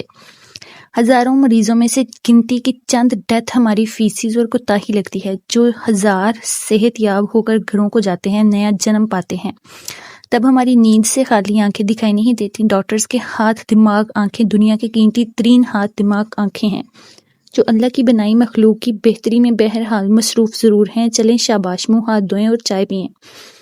ہمارے لیے یہ اعزاز بہت ہے کہ لوگ بے شک ہمیں گالیاں دیتے ہیں، لیکن ان کے دکھ تکلیف سننے کے لیے اللہ نے ہمیں چنا ہے، انہیں ٹھیک کرنے کا ہمارا عہد ہے، ہم پوری کوشش بھی کرتے ہیں۔ باقی ڈاکٹرز اس کے شانے تھپ تھپاتے ایک ایک کر کے چلے گئے تھے، مگر ڈاکٹر ہادی وہیں بیٹھا تھا۔ اس نے کنکھیوں سے حجستہ کی نیند سے تھکی تھکی گلابی آنکھیں دیکھ کر کہا تھا، چلے آئیں، میں آپ کو چائے پلاتا ہوں۔ نہیں، حجستہ تو 18 گھنٹے بعد اب سوئی تھی، میری وجہ سے اٹھ گئی۔ سو جائیں حجستہ، بریرا شرمندہ ہوئی تھی۔ اس نے اپنی پورے آنکھوں پر رکھتے ہوئے دبائی، نہیں اب نیند نہیں آئے گی۔ ہادی فوراً بولا، چائے یہیں منگوا لیتے ہیں۔ پین کے چائے لاتے ہی بریرا نے گرم گرم چائے حلق میں انڈیلی اور باغی، مجھے تو وارڈ میں راؤنڈ لگانا ہے۔ لوگ ایک مریض کے ساتھ صرف ایک رات جاگ کر ظاہر کرتے ہیں کہ وہ تھک گئے، وہ پریشان ہیں۔ ہم ہر روز ایسے ہی سوتے جاگتے ہیں، لیکن ہماری کوئی قدر نہیں۔ ڈاکٹر ہادی نے متعصب لہجے پر حجستہ مسکرا دی، کیا کہا جا سکتا ہے، ہم نے اپنی مرضی سے یہ شعبہ چنا ہے، بالکل، لیکن کچھ قدر تو ہونی چاہیے۔ چلیں کوئی نہ کرے، مگر ہمیں خود کو اپنی قدر کا احساس ہونا چاہیے۔ اس کے سوالیہ رک جانے پر حجستہ کچھ خفیف ہوئی تھی۔ کچھ توقف کے بعد وہ کہہ رہا تھا، مجھے آپ کے علاقے کا ایڈریس چاہیے، میرے پیرنٹس ایک کوشش کرنا چاہتے ہیں۔ ہادی نے جب حجستہ کا نام اپنے والدین کے آگے رکھا تو انہیں کوئی اعتراض نہیں تھا، صرف والد صاحب نے اتنا پوچھا تھا، اتھر کی کلاس فیلو جو ٹوٹلی الگ ہے۔ ہادی نے اس بات میں سر ہلایا، گولڈ میڈلسٹ ہماری بہو بنے گی، ہمارے لیے یہ اعزاز کی بات ہے۔ باپ کا سراہنا اتھر کو تپا گیا تھا، اس کی سمجھ میں نہیں آیا تھا کہ وہ کس طرح اس پینڈو کو ہادی کے دماغ سے مٹائے۔ جی بالکل، اس کے رشتہ داروں میں پورا خاندان بھی شامل ہے، وہ بھی یاد رکھیے گا۔ اتھر نے، اس کے باپ نے سرزنش کی تھی، زندگی ہادی نے گزارنی ہے، ہمیں کوئی اعتراض نہیں ہے، تمہیں بھی نہیں ہونا چاہیے۔ پھر ہادی سے کہا، تم ایڈریس لو، ہم ضرور جائیں گے۔ اتنا تو اسے پتا تھا کہ وہ اٹک کے قریب علاقے سے ہے، لیکن ایڈریس لینے کا موقع نہیں مل رہا تھا۔ حجستہ ابھی سر عارف کیا بتا کر گئے ہیں، ہمارا دماغ، آنکھیں بہت قیمتی ہیں، یہ اتنے بے مول نہیں ہیں، ان کی کوئی قیمت نہ لگے۔ میں نے آپ کا کزن دیکھا ہے، وہ اس قابل نہیں کہ آپ کوئی قدر کر سکے، میں آپ کو آپ ہی کے ہاتھوں ضائع ہوتے نہیں دیکھ سکتا، پلیز پلیز ایک کوشش کر لینے دیں، پھر جو ہماری تقدیر رنگ دکھائے گی مجھے منظور ہے۔ ہونٹ اندر کی جانب بھینچے وہ سکتے کی صورت سے دیکھے گئی تھی، پھر بنا کچھ بولے وہاں سے اٹھ کر وارڈ کی جانب بڑھنے لگی۔ میں نے کچھ کہا ہے آپ سے، جب سوال کا جواب خاموشی ہو تو سمجھ جانا چاہیے، کہہ کر وہ رکی نہیں تھی۔ اس کے اندر کی تھمی جنگ میں ایک بار پھر سے بم گرایا گیا تھا، جس سے وہ اچھی خاصی ڈسٹرب ہو گئی تھی، مگر کسی پر ظاہر ہونے نہیں دیا تھا، یہاں تک کہ اس کی الجھی کیفیت پر کئی بار بریرہ نے کوریدا مگر ہنس کر ٹال گئی۔ گھر سے الگ فون آتے رہتے، مرمتیں ہو گئیں، پینٹ ہو گئے، کس کے کپڑے آ گئے، کس کے سل گئے، اسے کسی چیز میں کوئی دلچسپی نہیں تھی سوائے اس کے کہ وقت یہیں تھم جائے۔ انہی دنوں تعلیمی اداروں کے بارے میں عجیب سی خبریں آنے لگی تھیں کہ ان میں صداقت تو کیا تھی، البتہ چینلز نے اپنا پیٹ بھرنے کو خوب اچھالا تھا کہ تعلیمی ادارے خاص کر میڈیکل کالجز منشیات فروشی میں سرگرم ہیں۔ یہ بات یہاں تک صحیح تھی کہ ڈاکٹرز کی رگوں میں خون سے زیادہ چائے کافی دوڑتی ہے۔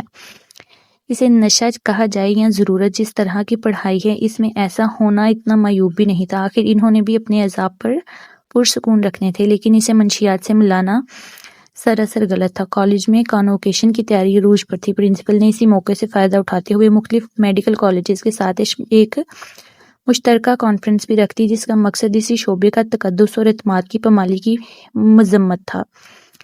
فائنل کے اسٹوڈنٹس کے لیے چھوٹے چھوٹے مقابلے ترتیب دیے گئے تھے، تقاریر، کالم، چھوٹے سے خاکے۔ فرسٹ ایئر کی لڑکیوں نے اس ٹاپک پر پوسٹرز تیار کیے تھے۔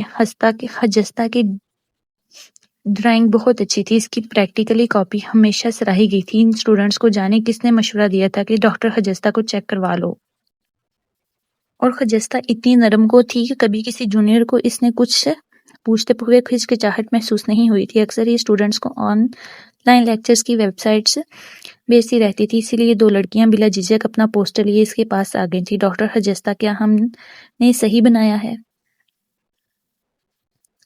اس نے پوسٹر کا تنقیدی جائزہ لیا۔ 2 لنگز کا پوسٹر تھا، ایک ڈرگ لینے کی وجہ سے سیاہی مائل بیماری، دوسرا تازہ ہوا کے سبب تر و تازہ گلابی سا تھا۔ اس پر عام سی کوٹیشن لکھ دی گئی تھی، فیصلہ آپ کا۔ حجستہ نے 1-2 جگہ سے ڈرائنگ صاف کر کے ٹھیک کی۔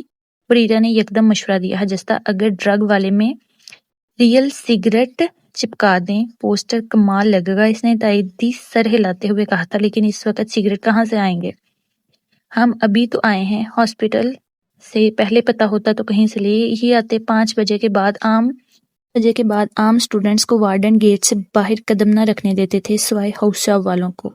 وہ آرام کرنے تو ہاسٹل آتے تھے۔ باہر جانے کے خیال سے بھی کوفت ہونے لگی تھی۔ وہ سوچ رہی تھی کہ فرسٹ ایئر کی اسٹوڈنٹ سے فوراً کہا تھا، میم آپ سی آر کو فون کریں، شاید وہ لا دے۔ حجستہ نے لمحہ بھر سوچا، پھر اپنا فون اٹھاتے ہوئے کہا تھا، ڈاکٹر ہادی ہاسپٹل میں تھے، ان سے پوچھتی ہوں، شاید دے جائیں۔ 1 2 3 کتنی دفعہ نمبر ملایا مگر فون ریسیو نہیں ہو رہا تھا۔ ہوتا بھی کیسے؟ وہ سینئر ڈاکٹرز کے ساتھ آپریشن تھیٹر میں تھا۔ اس نے لڑکی سے کہا، چلیں آپ سی آر سے کہہ دیں۔ قسمت آج حجستہ پر مہربان نہیں تھی، شاید اسی لیے اس لڑکی کے موبائل میں بیلنس نہ ہونے کے سبب اس نے حجستہ کا فون استعمال کیا تھا۔ سی آر سنتے ہی ہونک زدہ سا بولا تھا، سگریٹ؟ تم لوگوں نے سگریٹ کیا کرنی ہے؟ گرلز ہاسٹل میں آخر ہونے کیا لگا ہے؟ ٹھکانے پر ہے؟ صبح میڈیکل کانفرنس ہے، پرنسپل تمہارے پر ہچے اڑا دے گا۔ اوہو، ہمیں چاہیے وہ بھی 2 ڈبیا کسی بھی طرح ارینج کرو۔ سی آر کو پریشانی ہوئی تھی، آخر انہیں بیٹھے بٹھائے سوجی کیا سگریٹ پینی ہے۔ حجستہ نے فون لے کر انہیں سب بتا دیا تھا کہ وہ فوراً ادب سے بولا تھا، جی ڈاکٹر حجستہ، ہم کسی طرح ارینج کرتے ہیں۔ رات کے اس پہر کیا دن میں اجازت نہیں ہے؟ لڑکے گرلز ہاسٹل میں قدم رکھیں۔ انہیں کبھی سمجھ میں نہ آتا کہ کس طرح سگریٹ ان تک پہنچائیں۔ اگر قدرتی طور پر ڈاکٹر اتھر ان کے پاس کچھ ماڈل چیک کروانے نہ آتے۔ حجستہ کے نام پر چونکے اور رک کر پوری بات سنی۔ ہاں تو یہ کون سا مشکل ہے، لیکن تم لڑکے ہو، کام کے بدلے کچھ روب تو دکھاؤ۔ چلو ان سے کہو جس کے فون سے آرڈر ہوا ہے وہ خود گیٹ پر لینے آئے۔ فرسٹ ایئر کا اسٹوڈنٹ ہچکچا کر بولا تھا، بھائی وہ سینئر ہیں، ہم کیسے کہہ سکتے ہیں؟ جیسے اس نے آرڈر دیا ہے کہو۔ شاباش، وہ کون سا گیٹ سے باہر آنا ہے؟ صرف اندر سے ہی ریسیو کرنا ہے، اسٹوڈنٹ نے ڈرتے ڈرتے کہا۔ تو حجستہ سن کر ہنسی، اچھا چلو وہ لائیں تو صحیح، میں جاتی ہوں۔ وہ موبائل پر کچھ ٹائپ کرتی ہوئی ہاسٹل گیٹ کی جانب بڑھی تھی۔ گیٹ کے پر ایک بیگ میں ہاتھ میں پکڑے گیٹ کے اندر کی سمت کھڑا تھا۔ فرسٹ ایئر کے لڑکے ایک کالج کے بیگ اسے یہ کہہ کر پکڑا گئے تھے، اے بلاک روم نمبر 9 کی ڈاکٹر حجستہ کا بیگ کالج میں رہ گیا تھا، یہ انہیں دینا ہے۔ گیٹ کیپر نے کھول کر اوپر سے جھانکا تو اسٹیتھوسکوپ، بی پی آپریٹرز اوورال اور 1-2 کاپی۔ اس نے بیگ بند کر دیا۔ تبھی حجستہ سامنے سے آتی دکھائی تھی۔ انکل میرا کچھ سامان آنا تھا۔ کیپر نے بیگ اس کی جانب بڑھا دیا۔ وہ شکریہ ادا کر کے مڑی ہی تھی کہ اسی وقت ڈاکٹر ہادی کی کال آ گئی۔ انہوں نے اٹھتے ہی پوچھا، آپ کی کال کر رہی تھی، خیریت؟ جی وہ اس کی وضاحت بیچ میں رہ گئی کہ وارڈن تیز اس کی جانب بڑھتے ہوئے زور سے بولی، کیپر سے کیا لیا ہے آپ نے؟ میں یہ بیگ ہاسپٹل میں رہ گیا تھا۔ اس نے فون پکڑتے ہی نیچے کرتے ہی جھوٹ کا سہارا لیا۔ ادھر دکھائیں۔ اس نے آگے بڑھ کر ایک دم اس کے ہاتھ سے بیگ کھینچا۔ حجستہ وہ میم کرتی رہ گئی۔ ادھر ہادی پوچھ رہا تھا کیا ہوا؟ وارڈن نے سیکنڈ میں زپ کھول لی، چیزیں نکالی۔ اوورال کھینچتے ہی سگریٹ کی ڈبیاں دب سے باہر گریں۔ اس کی کوئی وضاحت سننے بنا وارڈن زور سے چلانے لگی۔ کیا ہے؟ تم ڈرگ سپلائی کر رہی ہو ہاسٹل میں؟ کہتے ہیں میڈیکل کے خلاف پروپیگنڈا ہوتا ہے۔ ابھی پرنسپل سے بات کرتی ہوں۔ خدا کے لیے میڈم میری بات سنیں۔ اس کے زور سے چلانے پر وہ اور زور سے بولی تھی، آپ جو سنانا ہے اپنے پرنسپل اور پولیس کو سنانا۔ پولیس کے نام پر اس کے چہرے پر ہوائیاں اڑی تھیں۔ اس کی کوئی بات سنے بنا وارڈن پرنسپل کو کال کر چکی تھی اور وہ سر پکڑ کر بیٹھ گئی۔ ادھر ہادی پریشان ہوا تھا۔ گرلز ہاسٹل سے ڈرگز پکڑی جانا معمولی بات نہیں تھی۔ پرنسپل ہاسپٹل سے خاصے فاصلے پر تھے۔ اسی وقت 3-4 HOD کو گرلز ہاسٹل پہنچنا تھا۔ ڈاکٹر ہادی بھی ان کے ساتھ ہونے کے آ گئے تھے۔ اسی طرح اتھر گیٹ سے کچھ فاصلے پر ملا تھا۔ استحضائیہ سرگوشی کی تھی۔ سنا ہے تمہاری لور ڈرگ سپلائی کرتی پکڑی گئی ہے۔ ہادی نے اسے گور کر دیکھا تھا۔ ویسے تو اتر کوئی اندر گھسنے نہ دیتا۔ بڑی عمر کے ڈاکٹرز کی ٹیم کے ساتھ چلتے، ہادی سے باتیں کرتے، وہ بھی ساتھ ہو لیا تھا۔ کیپر نے گیٹ کھولا۔ ادب سے چلتا ہوا وارڈن کے آفس تک آ گیا تھا۔ حجستہ سر ہاتھوں میں گرائے خاموش بیٹھی تھی۔ باقی لڑکیاں وضاحتیں دے رہی تھی۔ وارڈن ایسے بیٹھی تھی جیسے اس نے سنائی نہ دیتا ہو۔ ڈاکٹرز کے داخل ہوتے ہی یکدم سکوت چھا گیا تھا۔ اور کس کو اطلاع دی ہے آپ نے؟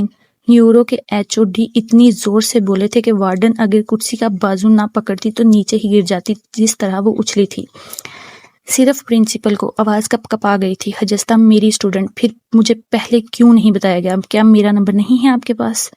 ان کا غصہ عروج پر تھا اور وارڈن کے بعد جب حجستہ نے ساری بات بتائی تو اس کی گہری رنگت تانبے کی مانند تپی تھی۔ فرسٹ ایئر کی CR کو بھی فوراً تحقیق کے لیے بلوا لیا گیا تھا، لیکن اس کا کیا ثبوت وہ پوسٹر پر لگانی تھی اور منگوانے سے پہلے مجھ سے اجازت نہیں لینی چاہیے تھی کیا؟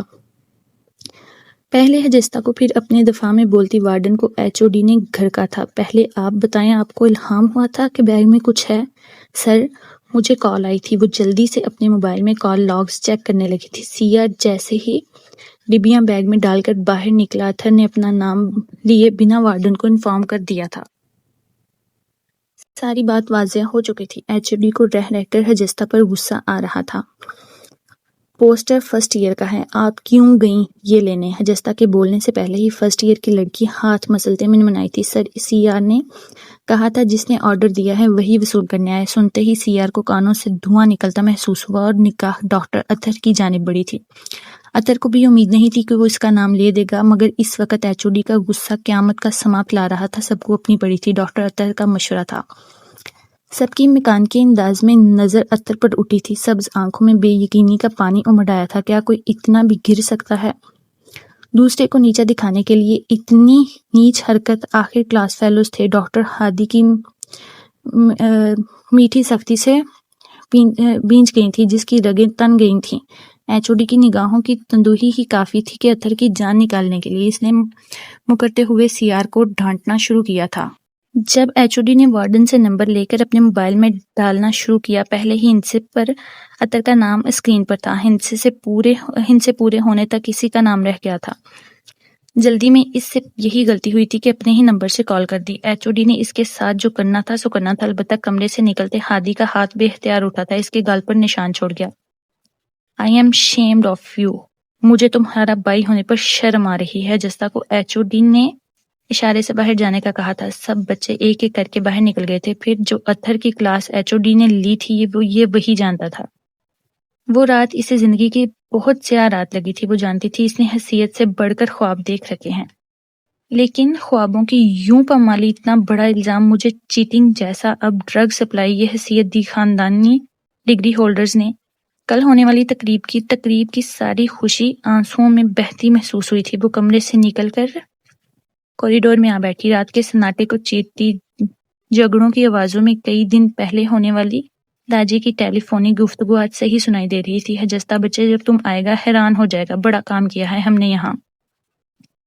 ایسا کیا کر دیا داجی، اس پاگل کے بچے کو سیدھا کر دیا۔ صبح ہی نکل جاتا ہے پہاڑ سے پچھلی زمین پر، رات کو بلب لائٹیں چلا کر کام پورا کروا رہا ہے۔ اب بھی دیکھو 10 بج گئے ہیں، ابھی تک نہیں آیا، مزدوری سے گالیاں دیتا ہوگا، ہا ہا ہا۔ پھر ان کا اونچا کہکا تھا۔ اس وقت تو وہ کہکا اپنے مستقبل کا مذاق اڑاتا لگا تھا، لیکن اس وقت شیشے کی ونڈو کے پار دکھائی دیتی سیاہی میں ایک نو تعمیر عمارت کا ڈھانچہ نظر آ رہا تھا، جس میں کہیں کہیں زرد بلب جل رہے تھے۔ سرخ اناری گالوں پر بہتے آنسوں کی دھار نے اس نے دونوں ہاتھوں کی ہتھیلیوں سے پونچھی تھی، اپنے موبائل سے ایک کال کر کے واپس اپنے کمرے میں آ کر لیٹ گئی تھی۔ عام سا دن بہت خاص بن گیا تھا۔ پورا کالج ایسے جگمگا رہا تھا جیسے اس علاقے میں عید کا اعلان ہوا ہو۔ گراؤنڈ میں میڈیسنز اور آلات جراحی کی بیشتر کمپنیوں نے جا اسٹال لگا رکھے تھے۔ حفاظان صحت وائرس سے بچاؤ کو صاف پانی پر بڑے بڑے بینرز کے بیچ کالج کا آفیشلی جھنڈا لہرایا جا رہا تھا۔ چاروں طرف سفید کوٹ میں ملبوس تیز قدموں کی آواز نے ایسے سما باندھا تھا کہ چھوٹا سا بچہ بھی دیکھ لے تو اس ماحول کا حصہ بننے کی اسی دن سے تمنا کرے۔ سیدھی کمر، گردن اٹھائے سفید کوٹ والوں سے آڈیٹوریم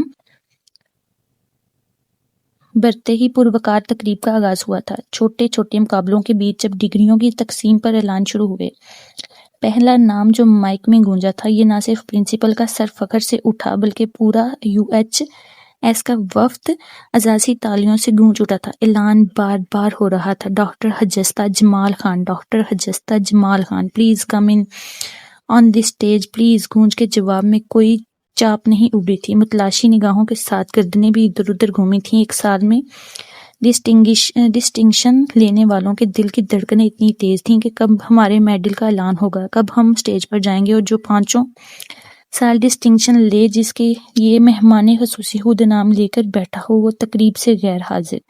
وہ تو نہ کسی کو ہرانے آئی تھی نہ ہی جیتنے، بس اسے تو سنگلاخ پتھروں پر مرہم رکھنے تھے۔ اسی تقریر کی ساری خوشی رات لگے بے بنیاد الزام میں کارفور ہوئی تھی۔ وہ خود پر بجنے والی ہر تالی نے دل ہی دل میں دم توڑا تھا۔ میڈلز اور ڈگری تو بعد میں آفس سے بھی لی جا سکتی ہے۔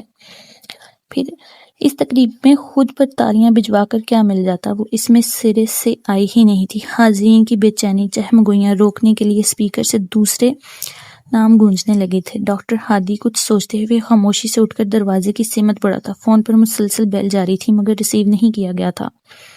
ہادی کی جنجلاہٹ میں پریشانی گل گئی تھی۔ اس کے قدم خود بخود گرلز ہاسٹل کی جانب تیزی سے بڑھنے لگے تھے۔ وہ ابھی کچھ فاصلے پر تھا جب سیاہ چادر میں لپٹی حجستہ ہینڈ بیگ پوڑی میں ڈالے اپنا ٹرالی بیگ گھسیٹتے ہوئے کالج کے ٹیکسی اسٹینڈ کی جانب بڑھ رہی تھی۔ وہ بہت تیزی سے اس کی جانب بڑھا۔ کہاں جا رہی ہیں آپ؟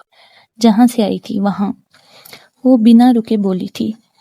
سب بیچ میں چھوڑ کر ایسے کیسے جا سکتی ہیں؟ میرا مطلب ہے کانوکیشن۔ وہ رکی مڑی اور ٹھوس لہجے میں بولی، جس مقصد کے لیے آئی تھی وہ پورا ہو چکا ہے، ڈگری میں لے لوں گی، نو پرابلم۔ وہ رکی مڑی اور ٹھوس لہجے میں بولی، جس مقصد کے لیے آئی تھی وہ پورا ہو چکا ہے، ڈگری میں لے لوں گی، نو پرابلم۔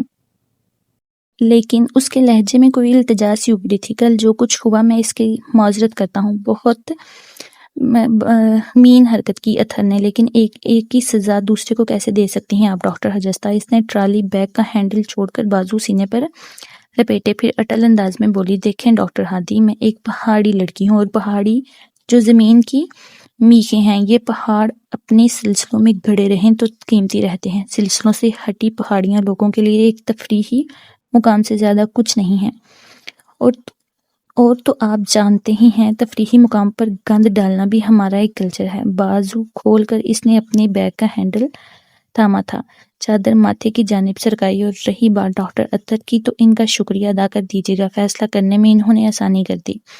آپ جیسے قابل ڈاکٹر کو بہت سی حجستہ مل جائیں گی، لیکن ان پہاڑوں پر رہ جانے والی ہر حجستہ کے آگے میرا خود غرض فیصلہ دیوار چن دے گا۔ مجھے اپنی نسل کے آگے دیوار نہیں چننی، سو پلیز۔